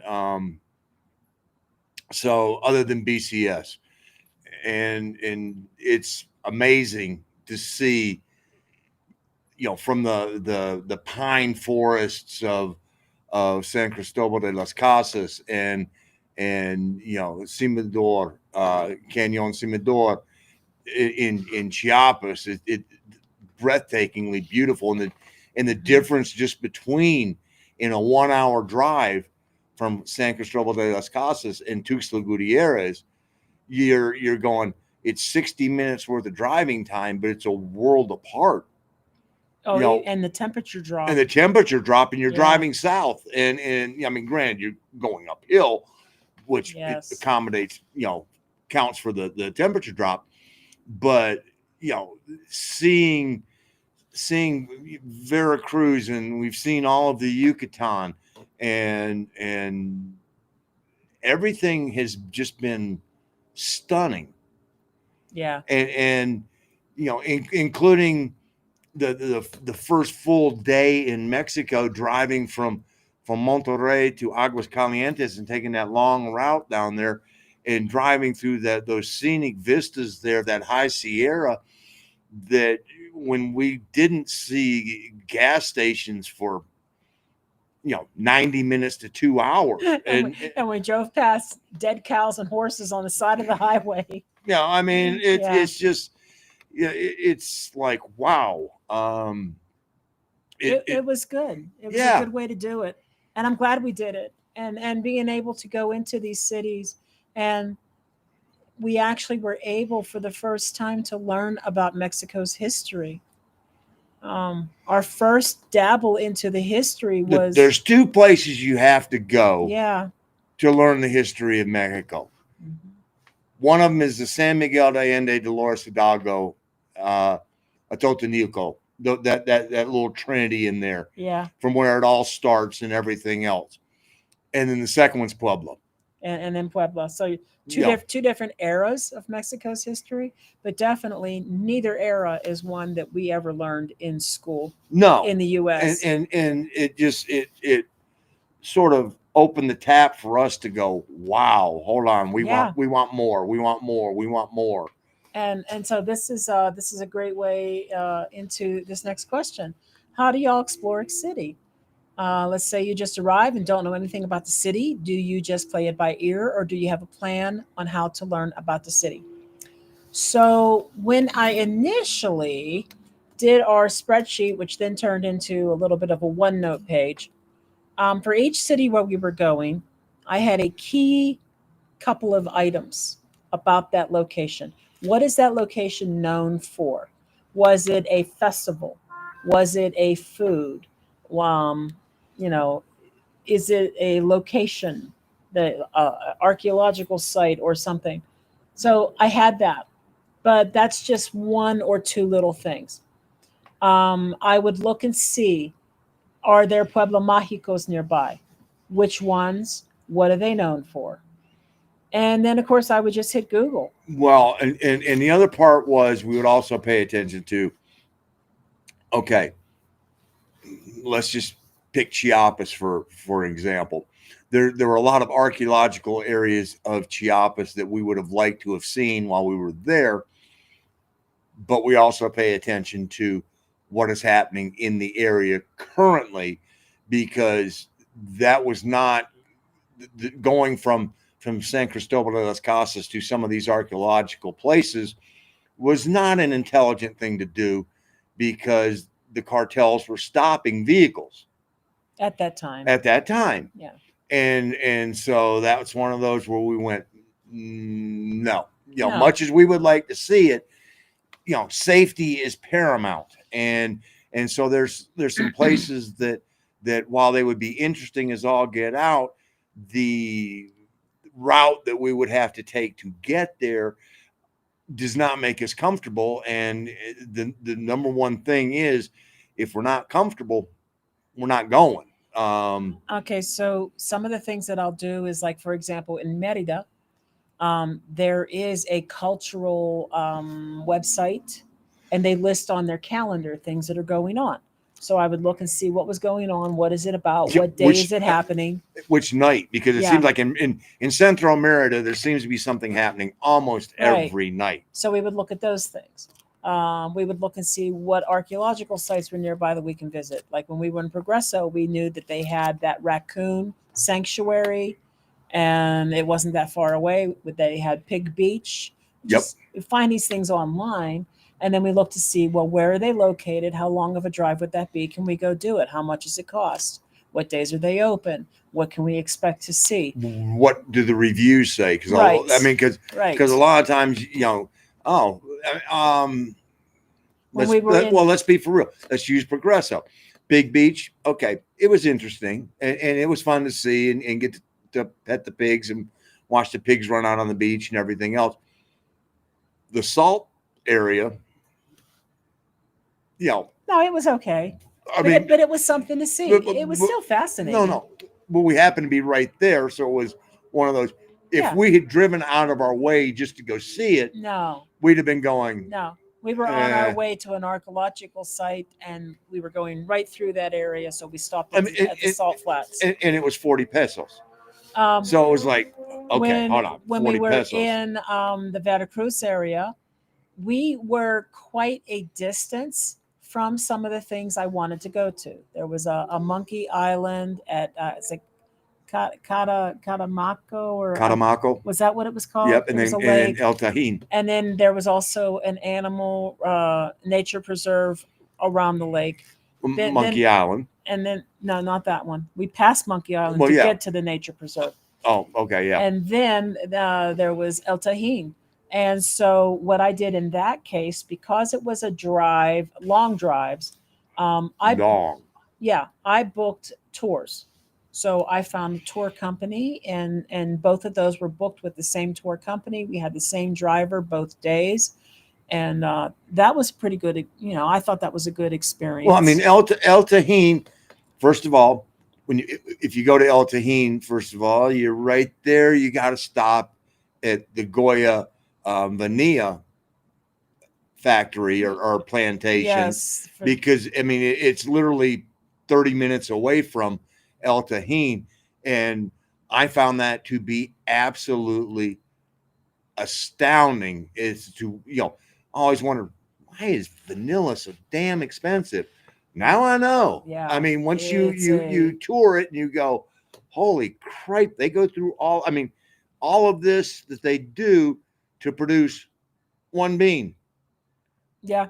And a pod, one pod of beans. And you're just like, it's a very manually intensive process to produce that. We got to see both of those, and El Tajín was very instrumental because of the fact that it was at the time the trading mecca of all the different indigenous peoples here in Mexico.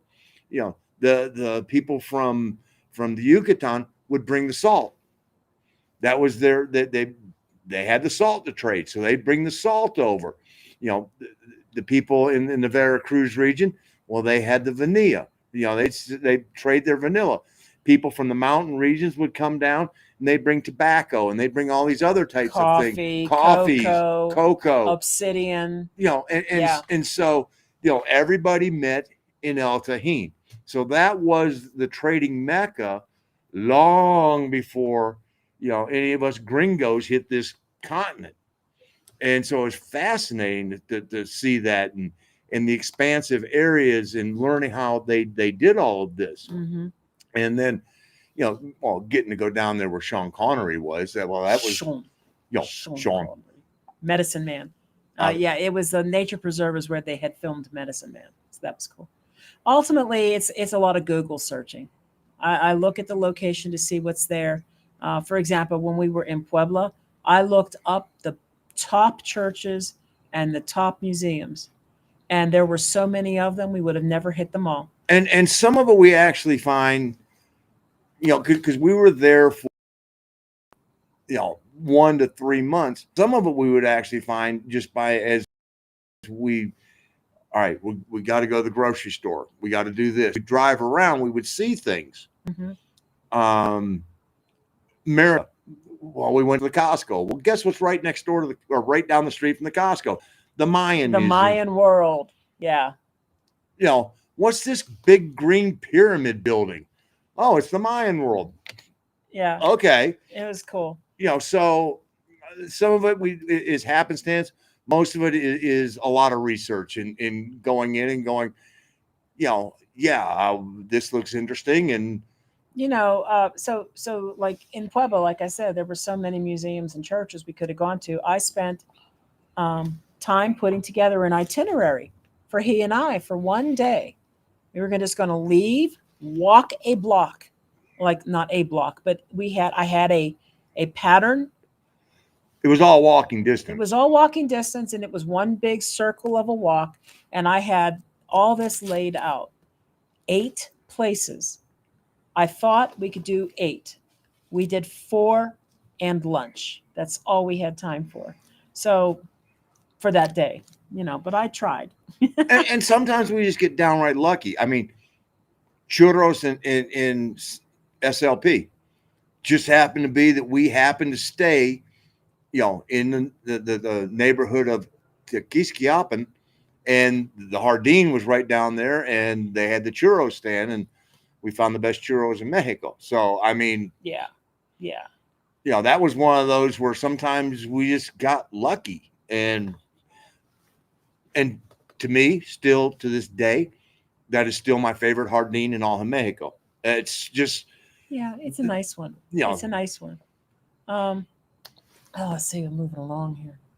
Okay, so I drink a lot of water, and I worry if I will have access to clean water. You will, because you're going to have to buy garrafons. And sometimes you can have the water delivered in the garrafons. It's a lot easier to do that than to have to go and buy them. If you are very lucky, you may have a water filtration system that is under your kitchen sink, and you will have a separate tap for that. But unless you are regularly replacing those filters, I wouldn't trust it. and if you're traveling, every convenience store has doors, and I mean doors of water. Yeah. Flavored waters, regular waters, electrolytes, the whole 9 yards. So, um, being hydrated is normally not a problem. Um, the biggest issue is don't send the wrong person in to buy the water, because then you may get something that you didn't really want. That's all right. As far as the garrafons go, the typical size is 20 liters. And I can tell you right now that one garrafon, because he doesn't drink water, but for me, I make a pot of coffee every other day, and I refill these bottles right here. This is, I think, a liter and a half. I'm not even sure. I think it's a liter and a half, but I refill these, and I will either drink them plain or I will add like Instant tea. instant tea to them. And I drink one of those every day. So that garrafon will last me a week, and it runs when you recycle them. Well, bug just hit me in the mouth. When you recycle them, and It's one of your friends. It's Chapellini. well, dude, I'm just saying. okay, bye. Anyway, when you buy the garrafon, you buy it full, brand new. What is it? About 110 pesos, 120 pesos, roughly. But when you depends take upon where. I mean, our next door neighbor just got done paying 160 pesos. for 2. No, a piece per Oh, garrafon, okay. because she didn't have any empty to turn in, so she's paying not only for the water, but she's paying for the container as well. We pay 48 pesos for to turn it in and get a new one. and get a replacement full. So, Yeah, yeah. 250 for 20 liters. And if you spend 250 and it's just you'll probably have that 20 liters for about a week. So 250 a week. You'll have clean water. Um, we have tried to use the water houses where you take your garrafon and refill it at a discounted price. Oh my God, at a discounted price. Very discounted. But the problem is, with the one time we did try using it, it had a weird taste. No. The one time when we did it in Tuxtla Gutierrez, it had a weird taste. Yeah. When we used the one in Oaxaca, it was fine. No, that's but that's not a regular water house. I'm talking about Oh, the water house oh, where you take it and get it refilled. It Yeah. had a weird taste. In Oaxaca, across the street from us, there was a place that you would take your empty Getafon. They would wash the Oh, Getafon out they totally. and they would refill it. And they had a huge filtration system. You could see all the lines and stuff running, and they would refill it And again. that cost us 25 pesos. So it's like half the rate of Yeah. taking it to a store and just getting a new one. So you'll have water options. You can even have the Getafons delivered, like we do.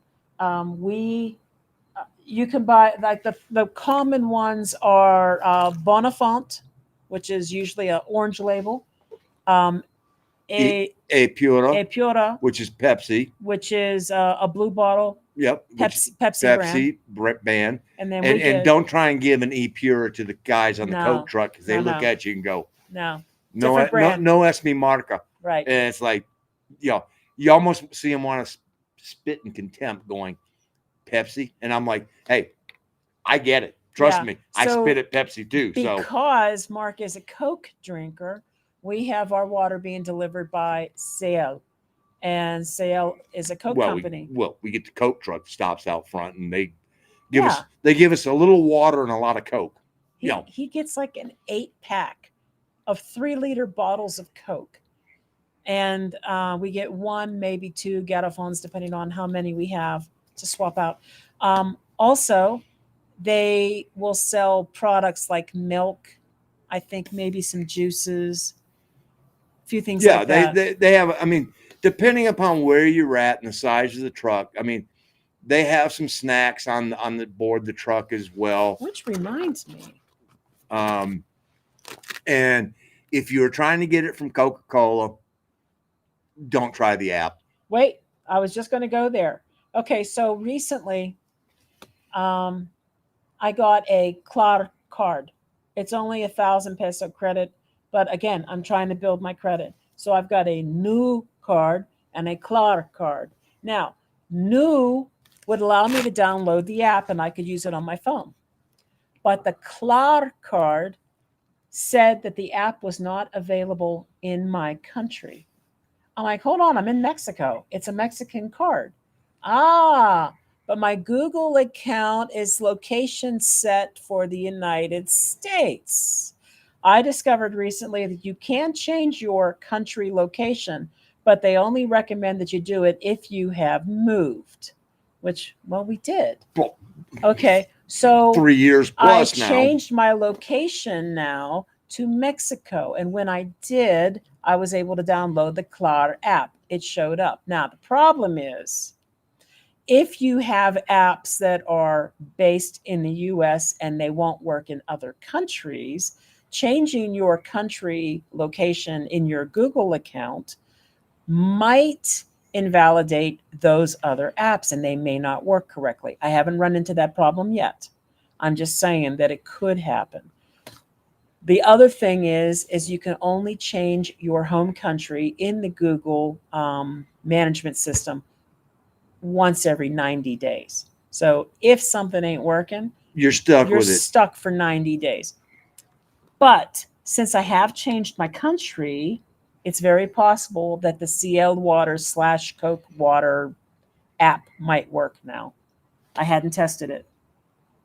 Well, since all this happened, it is doing off of U.S. phones. It's worthless. But fortunately, you can. But if you can use it, our caretaker here in the complex was looking out for me, and one day he's knocking on the door, coming on de coca, and so I go running outside, and now they stop every week, and they pretty much know, they're going to be dropping off 8 bottles of Coke, and they might drop off some water. They may not drop off water, but they know they're dropping off the Coke. Yep. Yep. What? 35-gallon bottles of water every 10 days. My goodness. Well, that's 3.5 gallons a day. Well, you guys are also someplace where it's really humid and hot. So I could see that happening for sure. But if it's just me, like I said, Mark does not drink water. I don't know how this man doesn't have, I don't know how your kidneys aren't shot. I don't understand. I'm a freak of nature. He is a freak of nature. He drinks 3 liters of Coke every day. He is not diabetic. He's not having issues with his kidneys. I don't know how he does it. And trust me, when we have our labs checked, he is always perfect. His labs are perfect. I'm Mary Poppins. Yeah, you are. Practically perfect in every way. So, wow. And yes, Willie, Coca-Cola driver delivers Agua Ciel. Yeah. And 4 gallons at a time. Pepsi delivers 2, and Bonafont. Yep. Yep. They all have trucks. Yep. They all have trucks. You know, and we've moved so much. I mean, when we were in, I remember where we were at. So I get this right.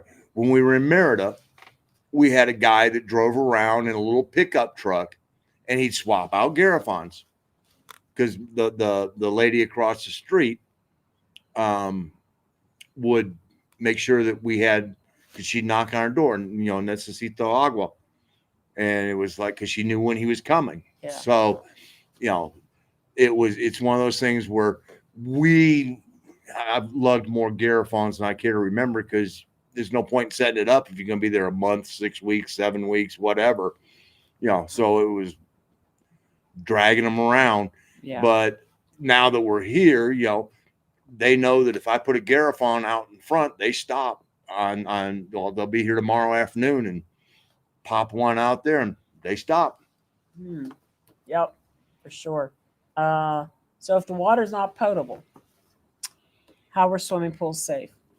That's a really good question. No, it's not. I mean, well, it is a good question, but I mean, you know, they treat it with chemicals. They do. It's chemically treated, so definitely chlorine and filtration. Yep. For sure. Would I drink the pool water? No. No, but I mean, Francisco is out there 3-4 times a week checking the pool, and it's January, and you know, would I get in it? No. Have we in the last 2 weeks seen kids out there in the pool? Yep. And I'm just like, God, to be that age again, because you know they're playing in the pool, splashing, yelling, having a good time, and I'm going, oh my God, it's shrinkage. No, it's major shrinkage, because it's friggin' cold.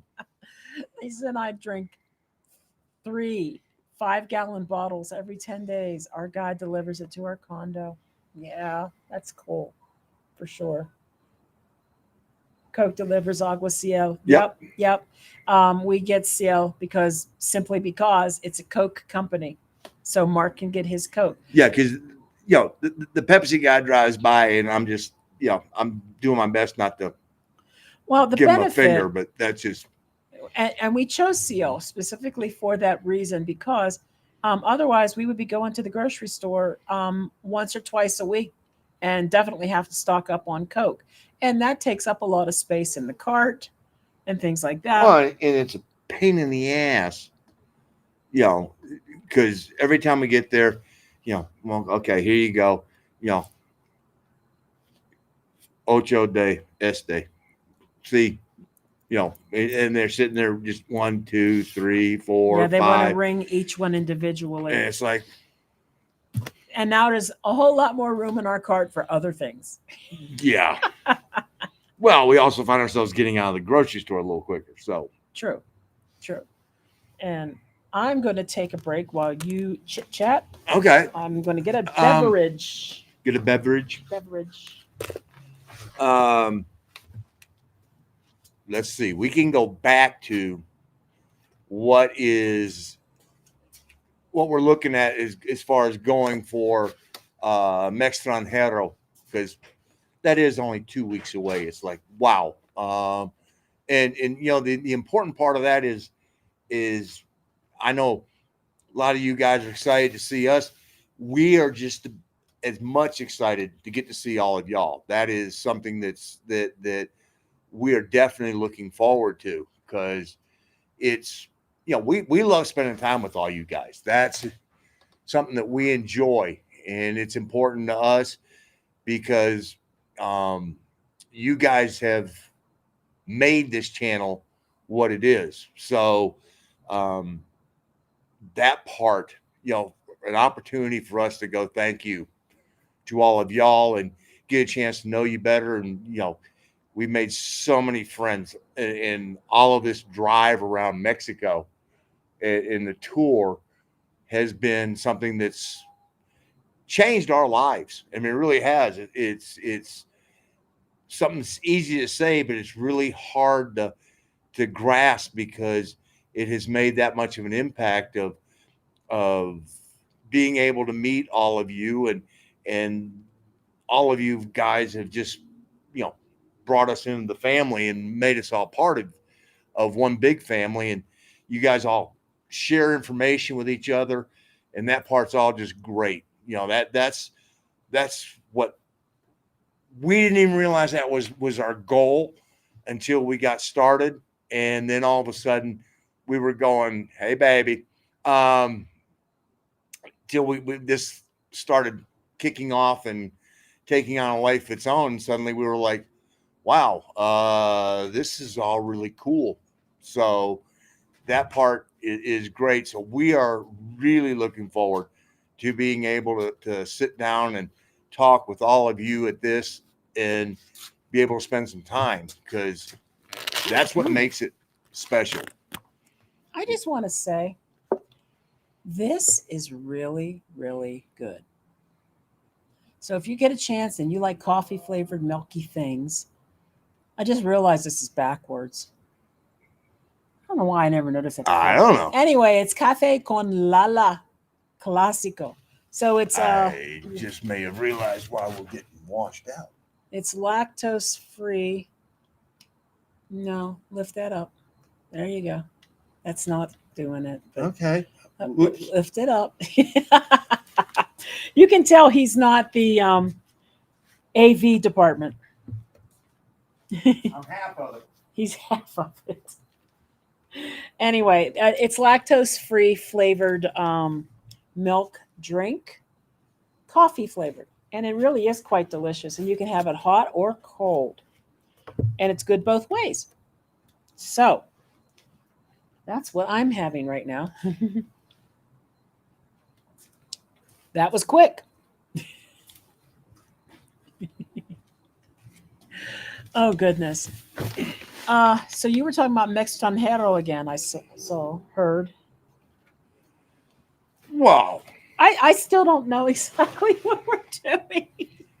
I'm so out of the loop. It's one of those things that there are certain parts of the beauty of our relationship and channel and everything else is that one of the things that we work on so well is that my strengths complement her weaknesses, her strengths complement my many weaknesses. But you know, it's one of those where, okay, if we need to get this and this done, okay, I'll handle it. Well, I can turn the heater up. Nope, it burns my face. Okay, now I won't turn the heater up. But yeah, so you know, this is one of these things where this is right in my wheelhouse. We were going to talk about doing, you know, let's do this. KJ and I can get together and boom, suddenly we're back and forth. And it's like, oh, we need to do this, you know, and oh, no, well, yeah, let's do this. And we can pop it back and forth. And, you know, he said, please show the coffee again. Oh, please show that coffee again. Oh, let's see. I use that with some Kahlua. Mmm. Ooh, what a good idea. Like an extra kind of coffee, almost white Russian or a little thing. Bailey's. Ooh, Bailey's too. Yes, let me get that container. Okay, I don't know what just happened here. Beats the hell out of me. I don't know. Something for work. I guess. I don't know.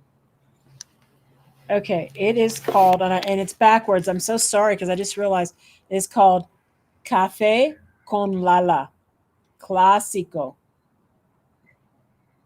de lactosada. I think that's how you say it. De lactosada. Yeah.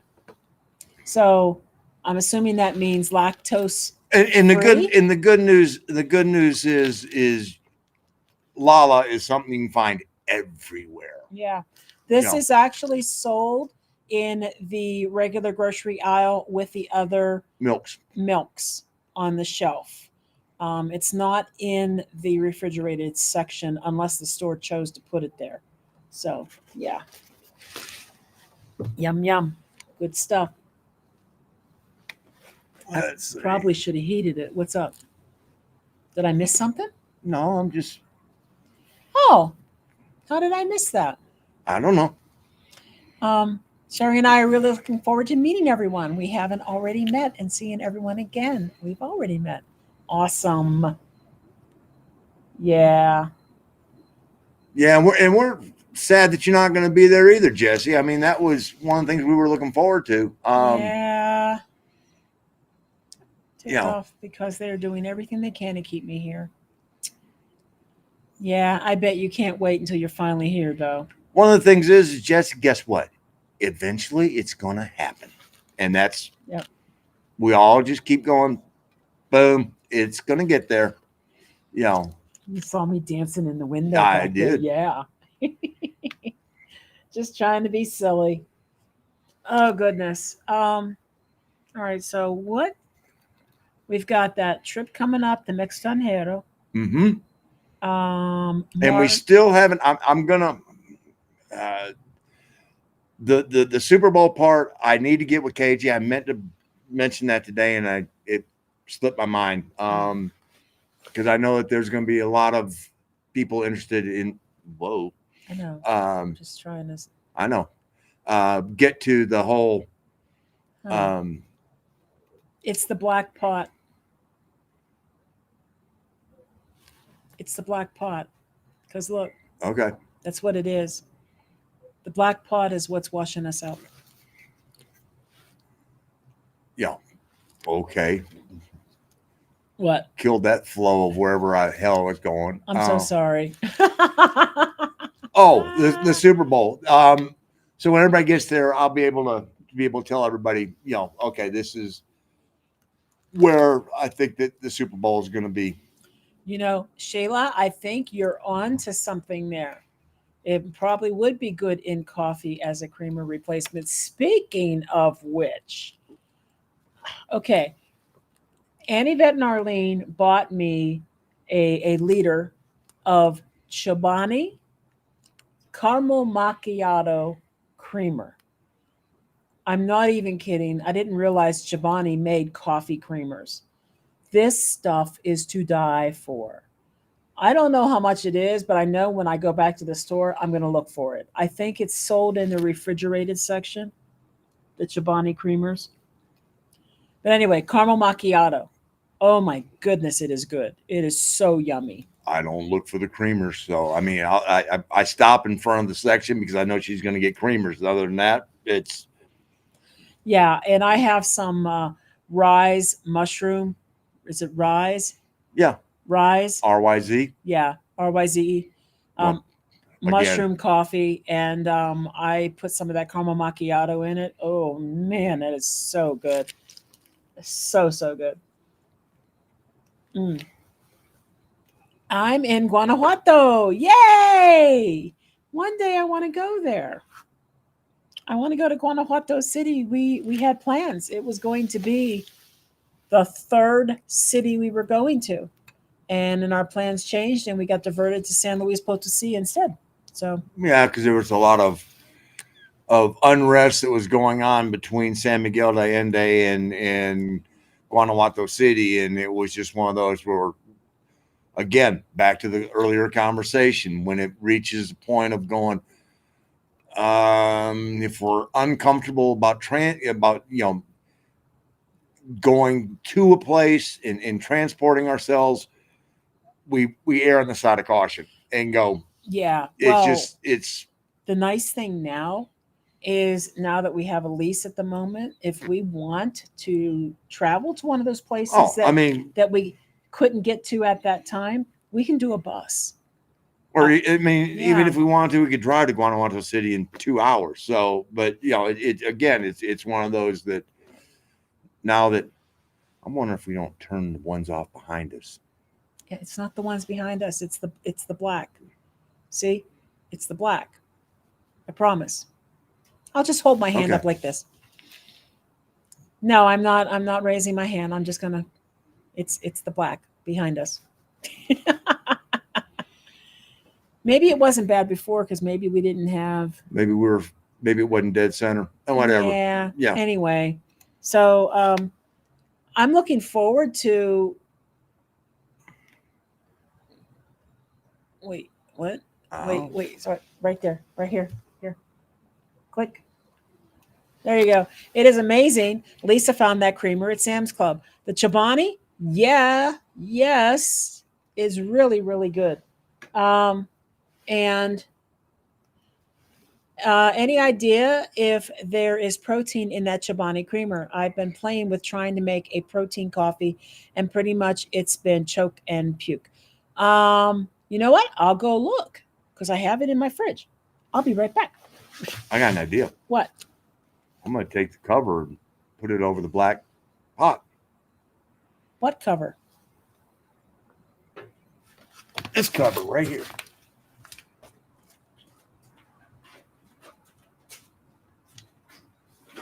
Oh, I bet that works.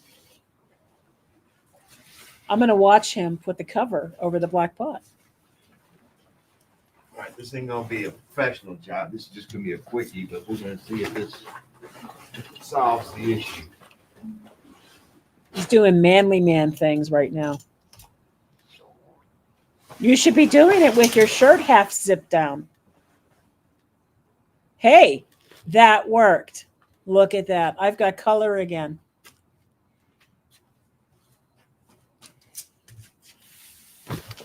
There you go. All right, I'm going to go get the creamer. Okay. I'll be right back. Yeah, but what am I supposed to talk about? You can talk about creamer. Creamer. Ain't exactly my bailiwick whatsoever. Not something that I'm good at because I haven't drank coffee since I left the Navy. Because I got so used to drinking that motor oil that they called coffee. When I got out, I have not. I tried it a couple times after I got out. Nope. Went to Coke and that was it. And it was like, that's. And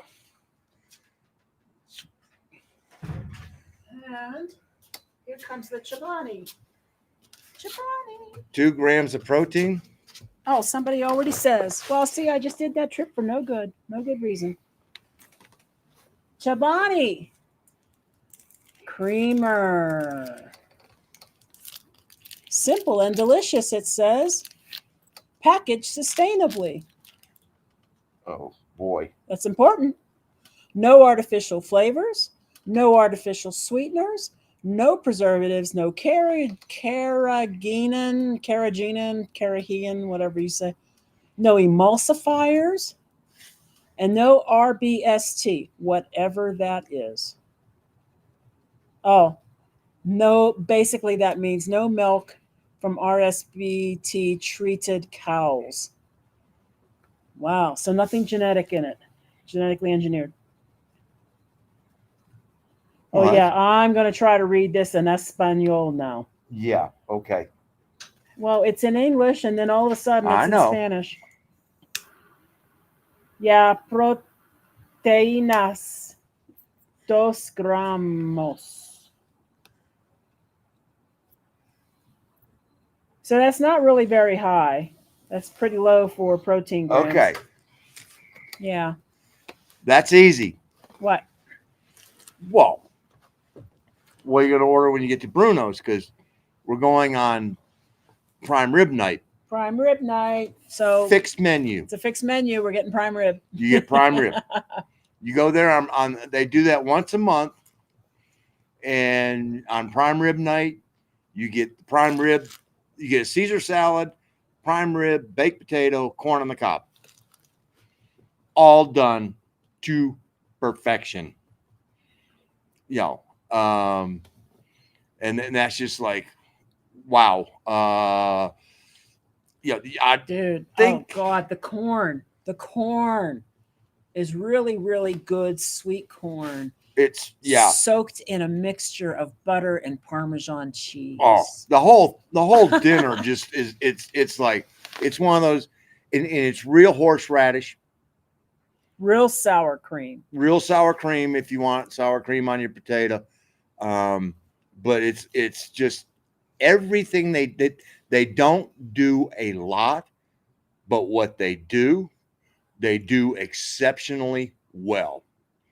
And so for prime rib night, it's just like bring me a plate, and the only question they ask is how rare.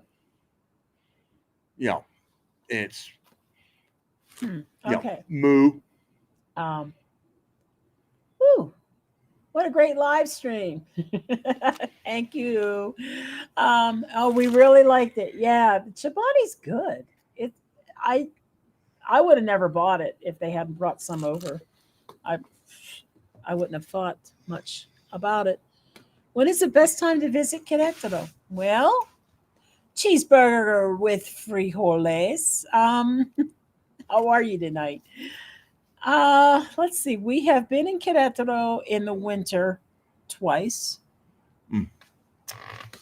3 times. 3 times. We got here in the winter. Yes.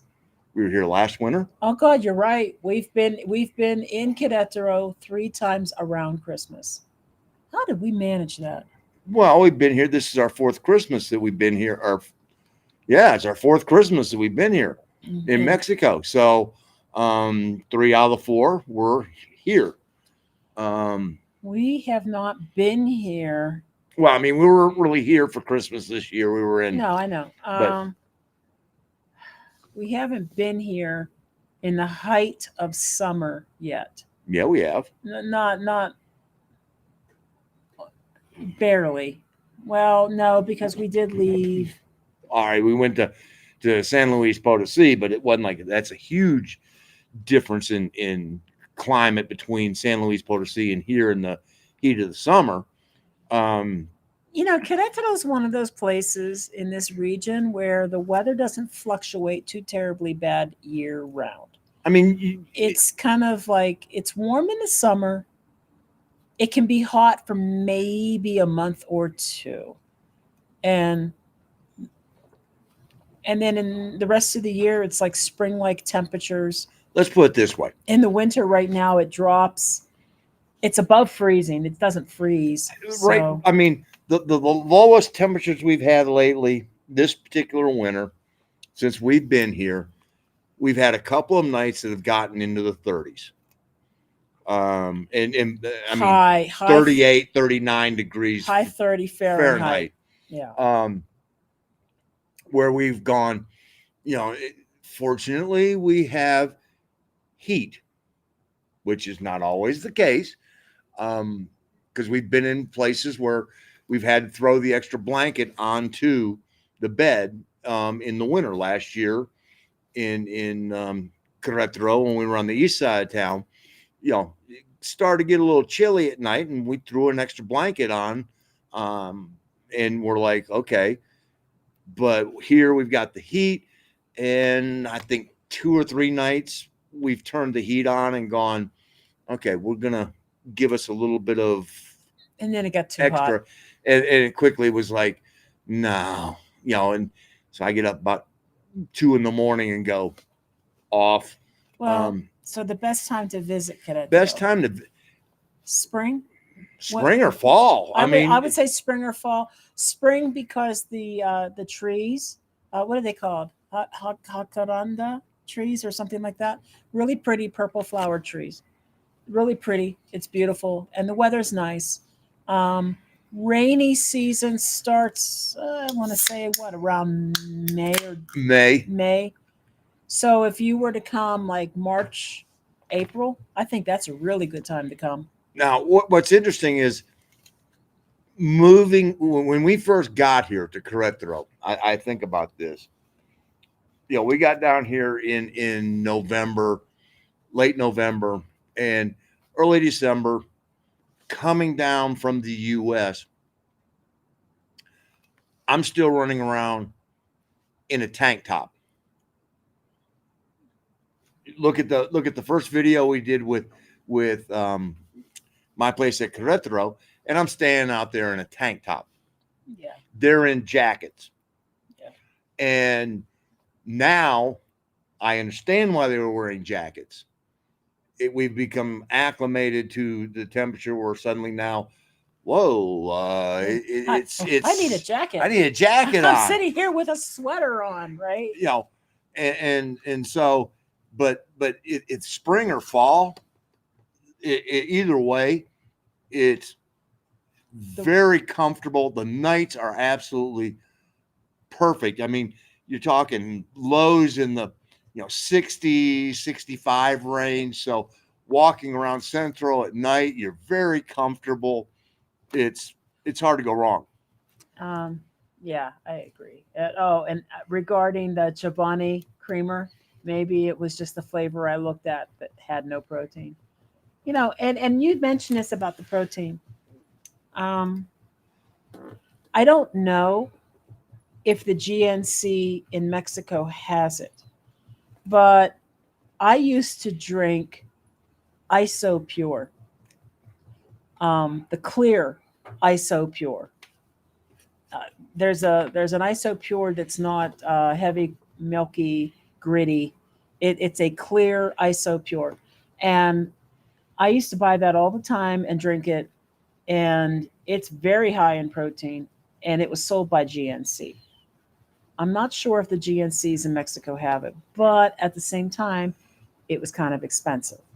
Well, So, and you've been into a couple of the GNCs because normally but I didn't really look for I that. know, but what I was going to say was because most of the time you can find a GNC. If you find an HEB, there's a GNC normally somewhere very close to it. Yeah. Um, and you went in looking for some supplements and things like that, and they tend not to be very affordable in the GNCs Yeah, down here. GNC is pretty expensive anyway. So, but that's an all.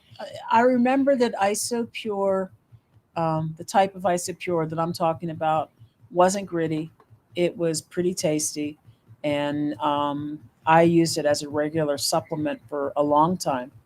Um, I was using it as a supplement when the flexible spending account used to pay for it. I had to be on a dietary supplement. Therefore, in theory, I was prescribed high protein drinks, and flexible spending accounts would cover it. And so that's why I was buying it. Back in the days when you used to go Yeah. in December, oh, we got $500 left on the spending account. We got to spend it. Yeah. You So that's a good alternative if you have the money to if spend. if you were going to look and probably try and find it and get a good deal, I would probably say look at Mercado Libre. That's the type of thing that they tend to specialize in. Other thing I would look at is potentially at a Sam's Club or a Costco down here. True. What is that brand that me and your mom both buy? Beats the hell out of me. I know what it looks like, and I grab it when I see there's those bottled protein shakes, and I cannot think of the brand right now. I don't buy them really that often anymore. But when I needed the supplement, and his mom buys them, she buys them regularly, and she gets them at Costco, and yeah, they will come in flavors. I don't know if they will here, but they could come in flavors like caramel, chocolate, vanilla, strawberry. I don't care for their vanilla. The vanilla's all right. I don't really care for their. There was a peanut butter one. The peanut butter one I like. A peanut butter chocolate. See, I don't know what the brand name is, but I know which one she likes. There was a butterscotch I would get sometimes. Banana. They were good. I just cannot think of what they're called right now. But they're always at Costco. I just don't know what the Costco around here what flavors they carry. They probably carry the standard chocolate, vanilla, strawberry.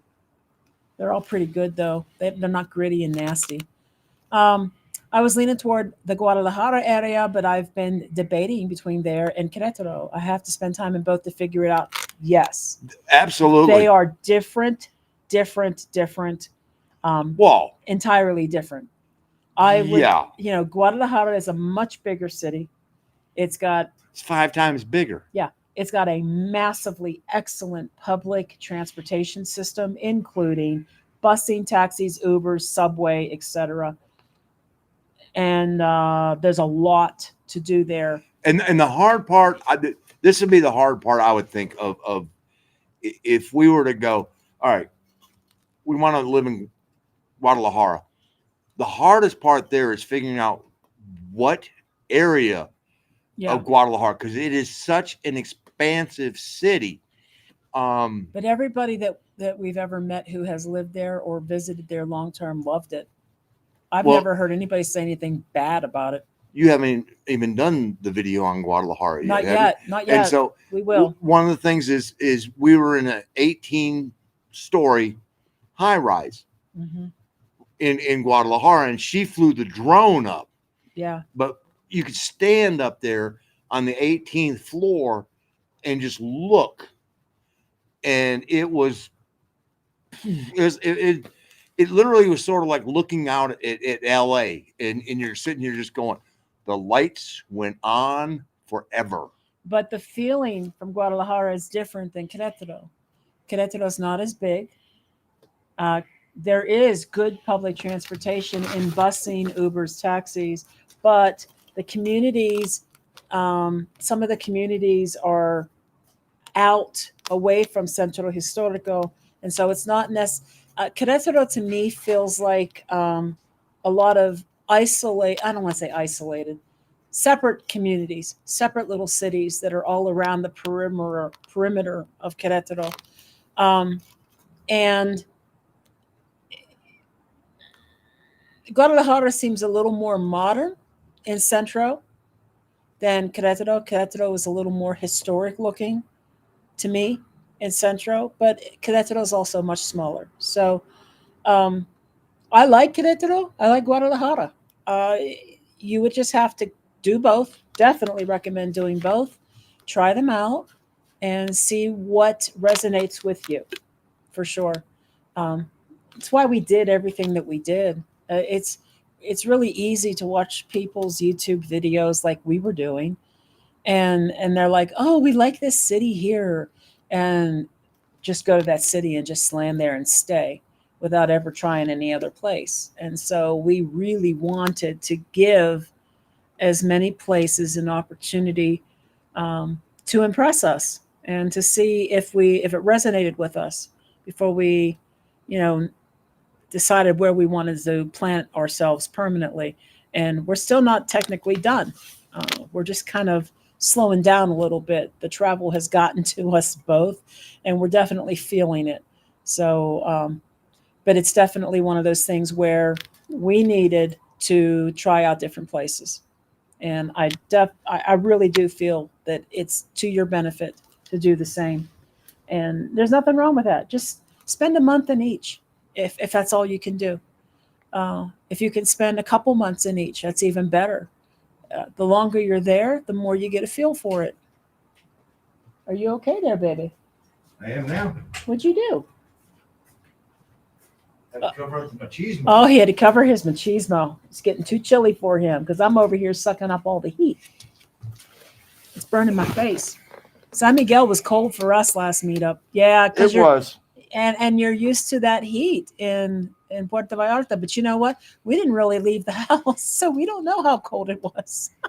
Well, no, because we tried to take the heater like the one we have here, because they had one inside. We tried, Arlene and I got that puppy outside. Yep. Then tried to light it, and it was like, no. That's right, and you couldn't get it lit. We couldn't get it lit. And so we sleep with both sliding doors open, and I sleep like a baby. Well, that's what we did in Manzanillo. We had every window in the place open and sliding glass doors, and we're praying for a breeze. Hey, Savi Living Mexico YouTube channel, health and living under $1,000. Everybody check it out. Check it out, guys. Good deal. Let's see. No, it wasn't muscle milk. Premier. I have had muscle milk. It's but Premier. It wasn't that. And yes, it is Premier. It was Premier protein shake. I like Premier, but not all the flavors. So they had like a coffee flavor. It was good. They had a butterscotch. It was good. The banana was good. The caramel was good. The peanut butter chocolate was good. Their strawberry is good. It's just that they don't always have the unusual flavors. Typically, they're always going to have chocolate, vanilla, and strawberry, and you might get lucky to get one of the other ones. I think your mom likes the caramel ones. She loves the caramel ones. Yeah, she gets caramel. They're pretty She good. finds caramel, she stocks up and puts them in the basement, and then she waits for me and my sister to show up, and Yeah, you and know, so that's her supplement. She has.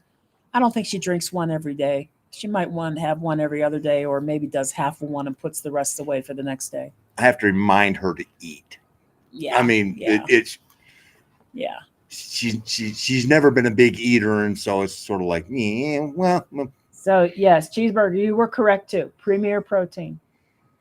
Yes, everybody's like, "Are you talking about Premier?" Yes, it is Premier. Like it. you know, no, but the difference, I think, if you wanted to know what the difference between Guadalajara and Querétaro, imagine Chicago and Charlotte. It's probably It's night and day. it's because um, those two cities are probably the Jeanette and Pittsburgh. oh god no the but I mean Antlers and Tulsa. because you've got about a little over 1 million people here in Querétaro, and there's oh god I think it's now pushing between 5 and 7 million in Guadalajara. It's a lot of people, and 1 million people here in Querétaro sounds like a lot of people. Yeah. And again, it's an expansive city. It's expansive and very diverse city. Querétaro has diversity as well, Yes. but not in the way that I noticed in Guadalajara. Like, I don't know if there's a Korean barbecue place in Querétaro, but there's a few of them at least Well, in Guadalajara. It's just and same thing with San Luis Potosi. I mean, San Luis Potosi, you want to find Japanese food, San Luis Potosi is your type of town. So, and then another thing about Guadalajara, which I can really appreciate, Querétaro gets them too, but not as much. A lot of bands will travel to and play in Guadalajara. They'll almost always do Mexico City, followed up by Guadalajara. Well, you're three. If you're going to go to Mexico, the three big cities, Mexico City's number one, and pick a day of the week because two keeps changing between Monterrey and Guadalajara. Yeah. And number four is Puebla in size of cities. Yeah. And so like when bands tour, they want to go to the cities where they're going to have an opportunity to sell out, which makes sense. Right. And so Guadalajara gets a lot of shows. And Querétaro is up there. Yeah. I mean, it's one of the top 10 cities in Mexico. So it's just one of those where with us, it's right when it feels right. And there's a lot of places that we've had great times in and everything else, but Yep. And there we go. Again, Savvy Living Mexico for a non-gringo view. Well, that's good. And I saw affordable how not to get gringo taxed. Well, I think gringo tax is debatable. Definitely there's some places where they will take advantage of you in that way. But I think we've only been hit a couple times with that. It's basically shop like a local. yes, we went to a carniceria recently, and boy, that place was slamming. Boy, they were busy. That's where we got all the pork to do the barbecue. And I got ground pork. Oh, I didn't tell you guys this. Oh, I got ground pork, and I made my homemade from scratch country sausage. And the next morning, I made sausage gravy and buttermilk biscuits. And that scratched an itch that I've had for a while. I also made some Italian sausage because I got some fennel seed for that. But I got ground pork, and he bought 3 kilos. 3 kilos of the pork you know, because I was looking for the shoulder cut because a Boston butt, contrary to its name, a Boston butt is a shoulder cut, and that's what you use to make, southern pulled pork. And Yes. so they didn't have it in the roast. They had already cut it, and so it was just like, yeah, just give it to me in the pieces. Give me 3 kilos of it, and stuck in the crock pot, and Away we went. away we But went. yeah, Yeah. how you shop, what neighborhoods you live in, how you shop, where you shop, things like that, all make a difference on your budget. It's a huge difference. You're going to save the most amount of I money. mean, let's be for real. If we would have gone to the taqueria in Chapala instead of going to Bruno's, Oh yeah. I mean, our restaurant expenses would have been, but And if we would shop at um, we went to the a Mercado. mercado instead of going to an HEB Mm-hmm. or even a Walmart. I mean, like it just depends. You get, go to a tianguis, things like that. You definitely save a whole lot more money that way. Um, Trying to think of what else. Well, and you save a whole lot more money if you don't try to live in Airbnbs like we have been for 3+ years. True. Um, have you two ever stayed in Mexico City for an extended time? No, we have not. Nope. Mexico City wasn't really on our list, mostly because of the size of it all. And we really didn't want to be in a really big city. Plus, they do have earthquakes and stuff like that. So, Well, and part of the other reason was, we've been doing this all via our car yeah. and driving in Mexico City. If I thought driving in Oh, Guadalajara was going to drive me nuts, yeah. Mexico City was going to be even worse. And then you have you can only drive on certain days of the week unless you have the permit. And, the permit's only good for 14 or 28 days, whatever it is. So it was one of those where we just were like, too many variables there and too many people. But we did do one small bus trip for a holiday dinner. We're going to take another bus trip to go see a concert in March, and then we're going to take another bus trip and do a really long weekend, like a 4-day weekend in June. Yeah. For a concert. But that would be the extent. Never a long-term and, stay. and I even date. I even bought me my shirt for the concert. Yeah. And I was told her, and she was like, "Well, I don't have a shirt." I was like, "Well, then let's get you a shirt." And then that became It was a quest.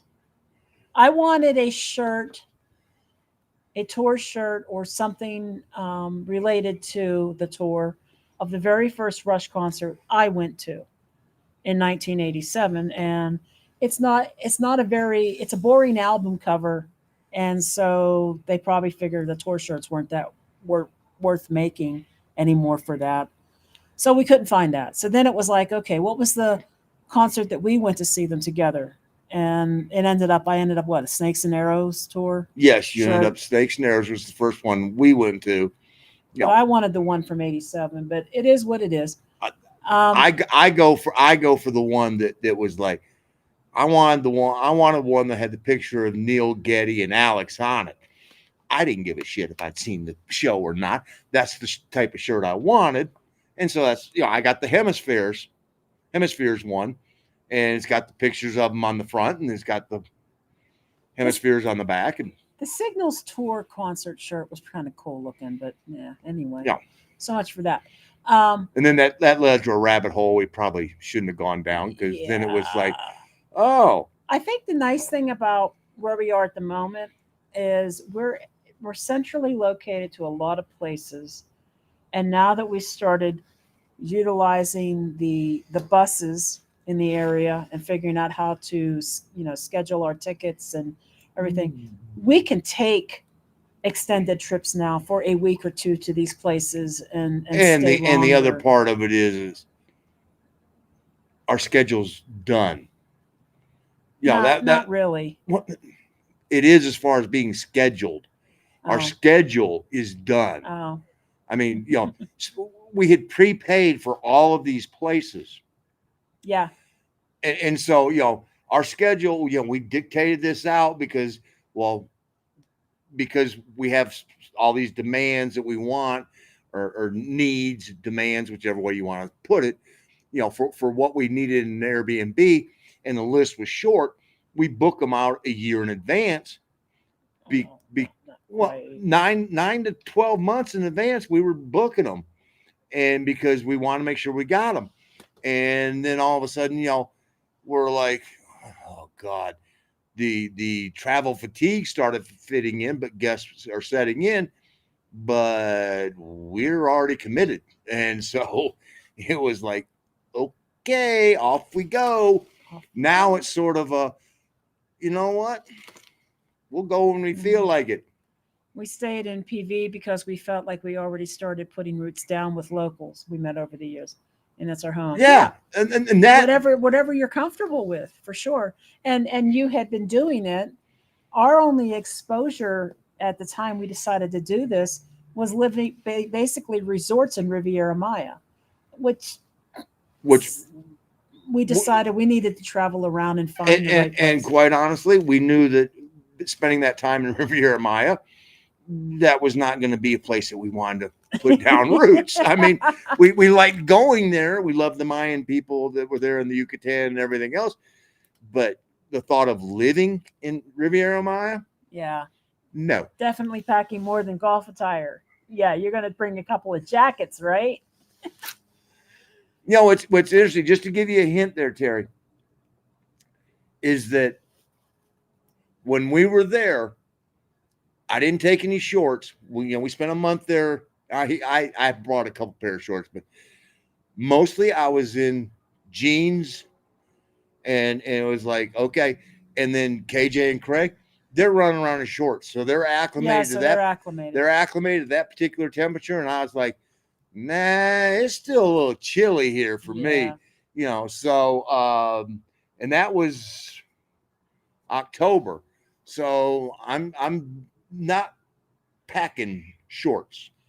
While the traffic in Guadalajara can be god awful, how's the traffic in Querétaro? God awful. Pretty god awful.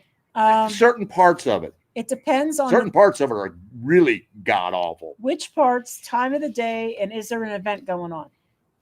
And one part of it, it doesn't matter what time of the day. 57D coming from um, the area right there at Millennial 3 and Constituciones north to the aqueduct. It doesn't matter. We have never hit that, and it's not been backed up. It just seems like that particular little stretch, it may be 4 miles max, but that stretch backs up every day.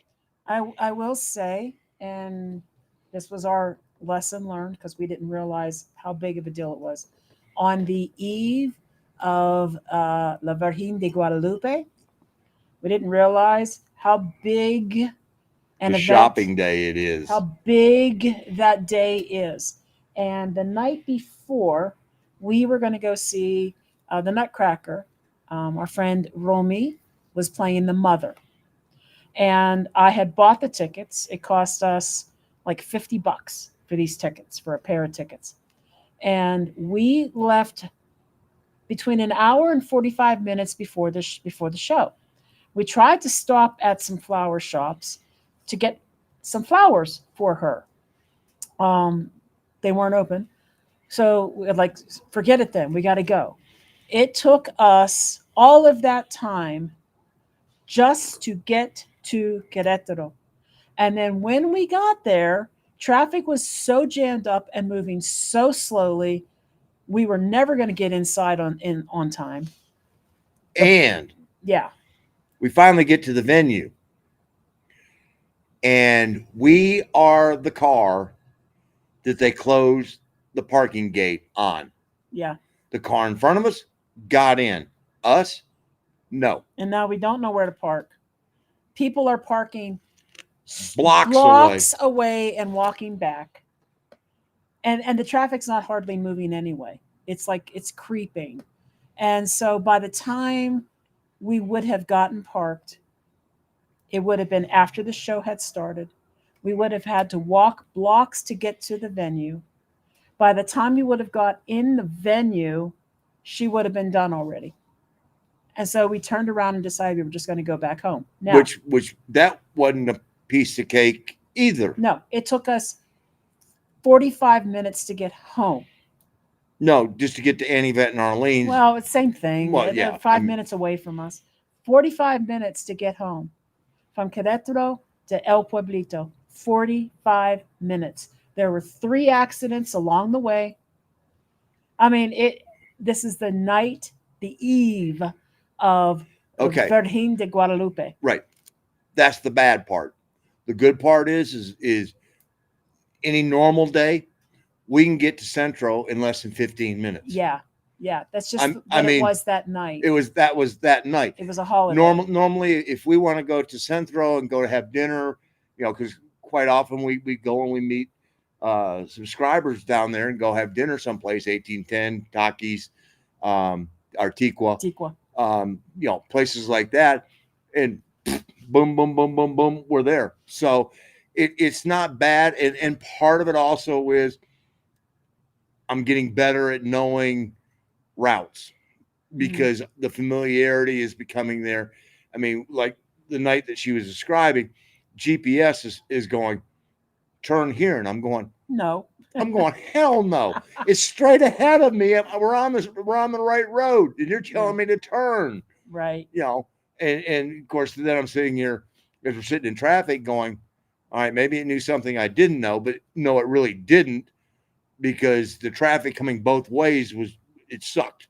So, it's one of those where the more I learn the city, the easier it is for us to get around. Yeah. So it's not bad. Airport, 35, 40 minutes. And again, the airport's not in Querétaro. It's halfway between here and San Juan del Rio. So it's out there. Yeah. And what is that, about 400 to 500 peso cab ride? I think the last time that we took the airport taxi home, it was 500 pesos. And that was in the middle of the night because we had delays and all sorts of things that were going on, and we didn't land until 2:30 in the morning or 3 o'clock in the morning, and got a taxi. And fortunately, our good friends Annie Vet and Arlene were still awake, and because we had to get our keys to the house that they had, so they were up waiting for us. And so we had to pay I paid the guy handsomely to make a stop, a detour. Yeah. Because necesito Llaves. nuestra llaves. Yeah. So. Yep. Let's see. So, I've never really lived in a large city. I'm in Tucson right now. Originally from Omaha. I think Querétaro. It's about the same size as both. Yeah. Is it? Yeah. I don't know. I've never been to those cities. Yeah. So, he's gone again. And as much as I love American rock music, I adore Mexican music, and being near a city that gets really good Mexican bands would be great.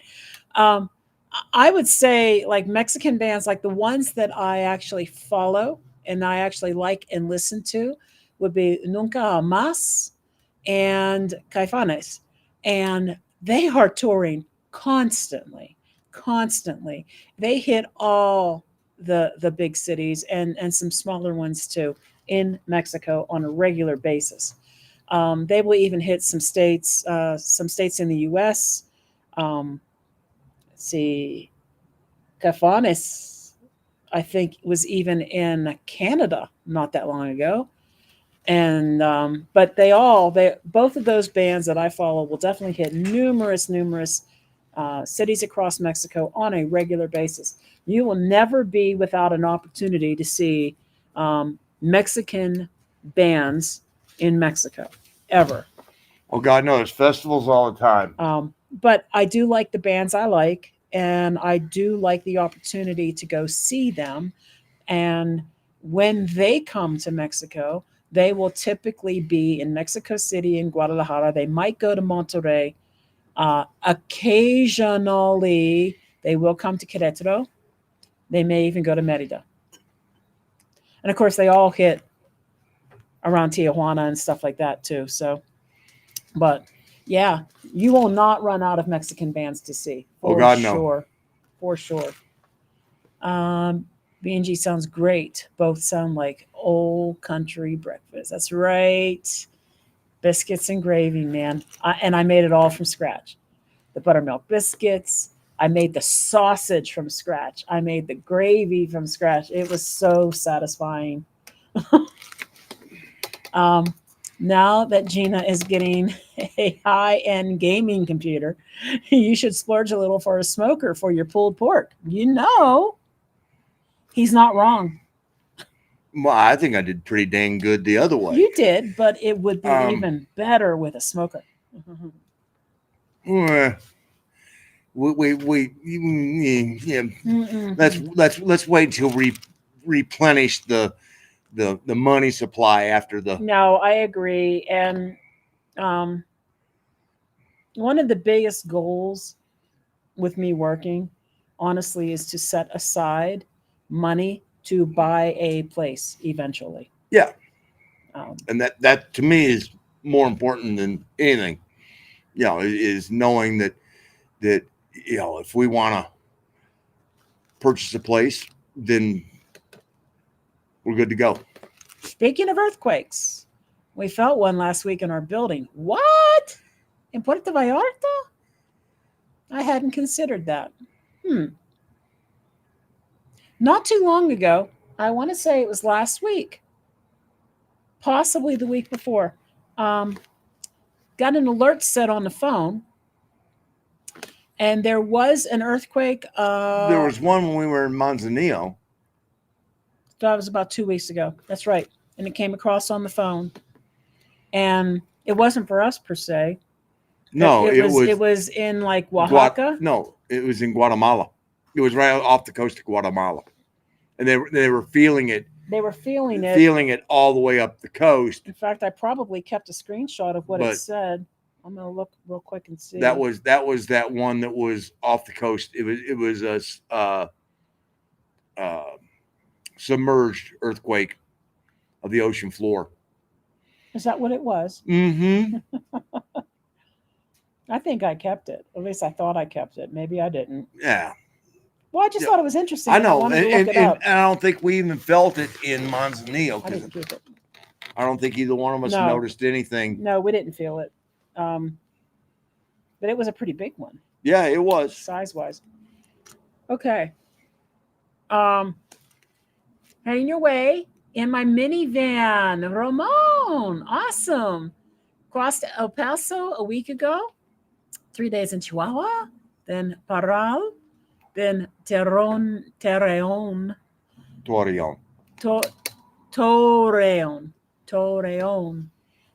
I'm trying to pronounce things correctly now. I got to roll my R's too. Torreon. Today in Durango for a couple of days, and then Mazatlan, PV, Guadalajara. Wow, that is a trip. You're going to be tired. Man. That's a trip. Yeah, one of the things that we looked at, because Mazatlan was originally on the rotation, and the whole thing of as much as we have driven here in Mexico, there's a few times that it's just sort of been a little unnerving for things. And the thought of having to drive through Sinaloa because of the powder keg nature of that state, that it seems like Sinaloa is waiting to go off at any given moment. And that's like, ooh, so on your way to Mazatlan, be safe there, my brother. Yep. You're going to show? There you go. According to my wife, GPS always knows better than I do. I follow whatever GPS says when my wife is in the car. GPS has taken us places that we didn't know we were going to go, though, at times. GPS in Mexico is a little slow.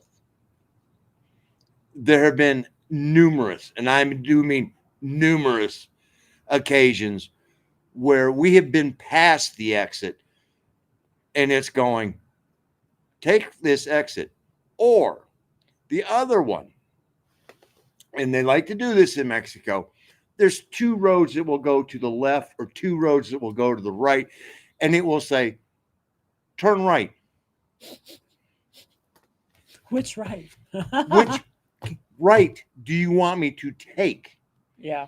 And it always doesn't go, get in the right lane and take the first right. Yeah. It just goes, turn right. And it seems like my batting average sucks in Mexico of taking the right, because if I go, all right, we'll take the first one. Right. Oh, that's the Taking wrong. right, that's right. the wrong That's right. the wrong right. It's like, oh. All right, look, Jesse, go see Caifanes. Oh God, yes. I have told my daughter. I told her. I said they're coming because she lives in the Raleigh area. Go see them. I said you will not be disappointed. No, go they see. are phenomenal. And the cool thing about it is that they're going to be playing a smaller size venue simply because it is the United States. Like when they're in Mexico City, they sell out that GNP whatever place that we're going to see Rush in. Yes. They will sell that place out. And so they fill the venues here because people know them. People grew up here with them. And I'll say this: the fact that we were a 20-minute cab ride away from the venue when we saw them in Oaxaca, and it reached, they left the stage. We didn't realize that their encore was going to be for an hour. Oh my gosh! And so we're like, all right. Everybody was getting cabs coming in, so we were like, we're going to get let's leave now. We didn't know, but we were like, let's get the cab now and go home. That way we're sure of getting a cab. We get the cab, get home.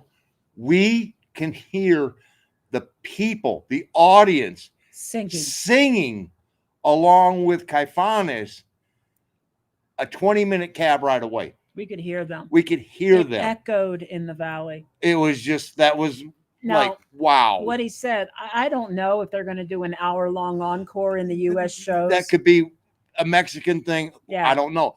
But we sat there for 30 minutes listening to the audience, because obviously it's the encore. They're playing the songs everybody knows. Right. And they were all in full throat singing along with them.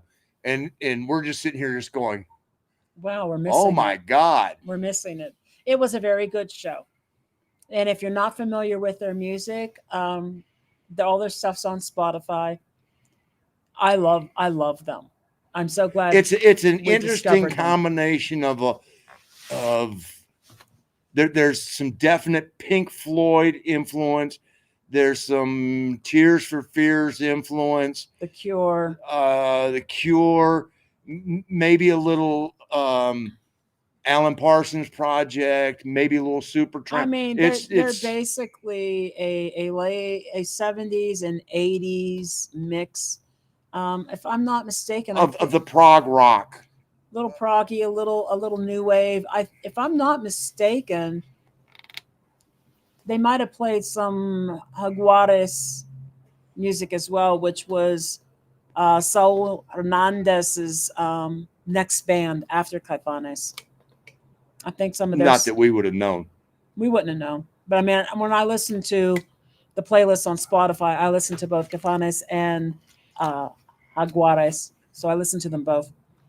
I can tell you one thing: we got lucky on our first Mexican rock concert. Yep. We hit the pinnacle. It was really good. Um, we lived in PV for 1 year and felt an earthquake. We were staying at Zenith at the time, and one hit. Very trippy feeling. Wow.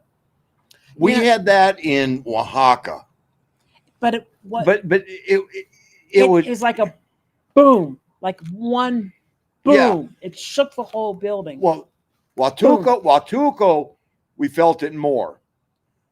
We Mine felt was 2 times. we felt it in Oaxaca more frequently with just small little, So in Huatuco, you know. it felt like the building got hit, Yes, it and it was just had one large vibration, boom, and that was it. We felt that a couple of times. Our Oaxaca. first week, was it even the first day? Definitely the first weekend in Oaxaca, I actually felt my feet ripple. It's a ripple rippled, in Oaxaca, and I was just like, it wasn't like a shaking thing. There was a ripple, and my and feet moved with the ripple, and I was like, oh my god. and Letty, who was our man, the host of our Airbnb, she goes, no hay problema, Todos los días. cada dia. Cada dia. And it's like, okay, and they sounded the earthquake alarm one day, and we were like, and she goes, no. I know. I thought it was like, I was like, is that a tornado alarm? That's what that sounds like. Basically, she goes, no, it's all they were doing was testing it. When it's the real thing, it's a lot louder. And we were like, okay. Yeah. That's one thing I miss a lot is my pellet smoker always making ribs and shoulders. Ooh, a smoker. Ooh.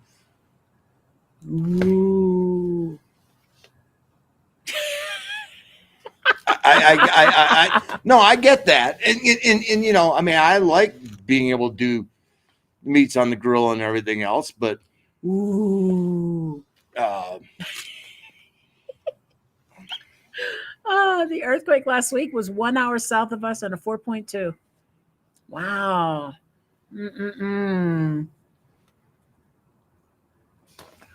Papa, I don't think you guys would have connected with Mazatlan. I don't know. Hard to know. Probably not, because if it's hot and humid, it's on the coast. Probably not. How many places have we really? I mean, we really liked Huatuco. It was just so hot. But that was because of the vibe. We still didn't like the weather. Right. I don't know how Winston's handling it. GPS took me down a dark road last month in Washington State that I swore Bigfoot was going to be coming out of the trees at any time. Turned out I was on the wrong side of town to start with. Wow. Yeah, not good. Another problem here in Mexico with GPS is that when it doesn't know how to pronounce a word, oh Lord, it'll spell it letter by letter. Letter by letter. Well, by the time it gets done spelling it, you are well past where you need to be. Because case in point was Merida, where we lived. To go to the Chedraui, we had to go past a little chocolate factory, a little chocolate shop. It had no clue how to say the name of this chocolate, so it spell it out. Well, of course, the first time it's spelling it out, and off we go, and we're past it. Second time it starts to spell, and I go, we're turning right, because when you start spelling, I start turning. But it will do that quite frequently, and it will butcher some names. Oh, and Tequisqui Alpen, I mean, is one of those that Tequisqui Alpen. Yeah, I mean, and it wants to say the entire, like the roads here often have numerous names on them. Well, it could be 2 city names because of the cities it connects. Right. It could be one person's name with all their names listed. Right. And when it says it, by the time it gets done saying all the names, you've already and because it is called, let's just say Querétaro to Quisquiapan. If it's Querétaro Quisquiapan one way, then the other way it is Quisquiapan Querétaro, and so it says both ways. Yeah. So you're sitting here, and you're like, really? I'm on one road. How many names does this road Can't you have? just call this 540D, whatever the Yeah, heck? 54D. 54D. I mean, No, no. Um, Looking forward to meeting you in Ajijic as well as other YouTubers. I'm subscribed, including the Besses. I've already met almost retired and Ernie in person. Hope to meet the rest in Ajijic. Awesome, awesome, Ramon. We look forward to it. yes, we do. And it'll be nice to see Brighton again. Yep. We won't get to see Ernie this time, but that's okay. We Ernie's not that far from us actually, so if we ever no, but he's had so much going on. We were attempting to try and get up there to see him sometime in November, Yeah. and it was just like he's had so many things on his plate that it just was like, dude, a lot of family stuff. yeah, A lot of family stuff. He's had a lot of upheaval lately. So, it's been tough on him. yep. Yep. I think we're definitely past time. It is 9:21. That's Yeah. almost 3.5 hours. So we're gonna wrap this one up. Thank you guys for hanging out with us tonight.